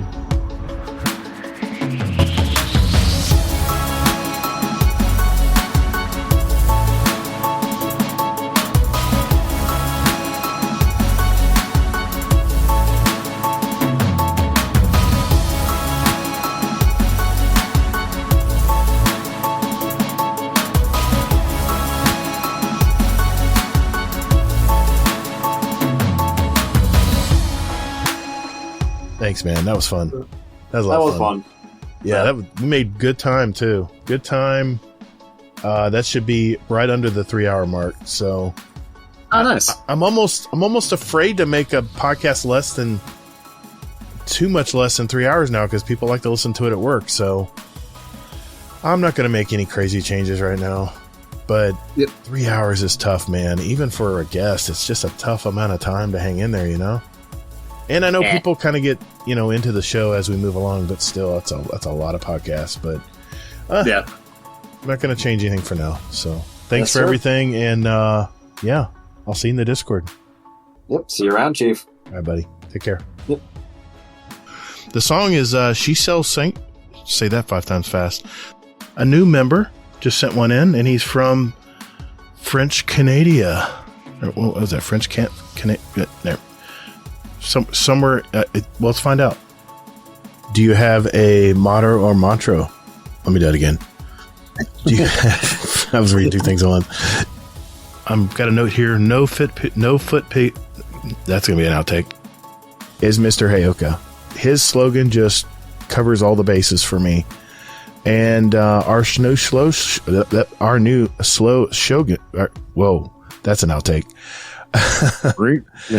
But the slow shogun, Jesus, wow, okay.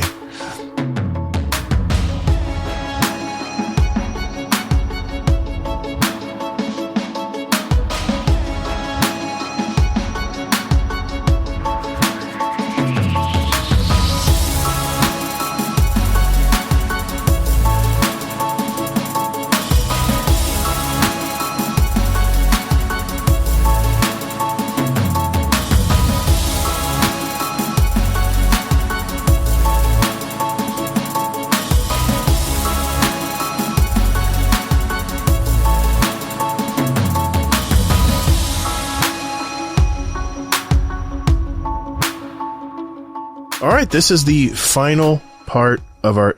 I'm going to do it again.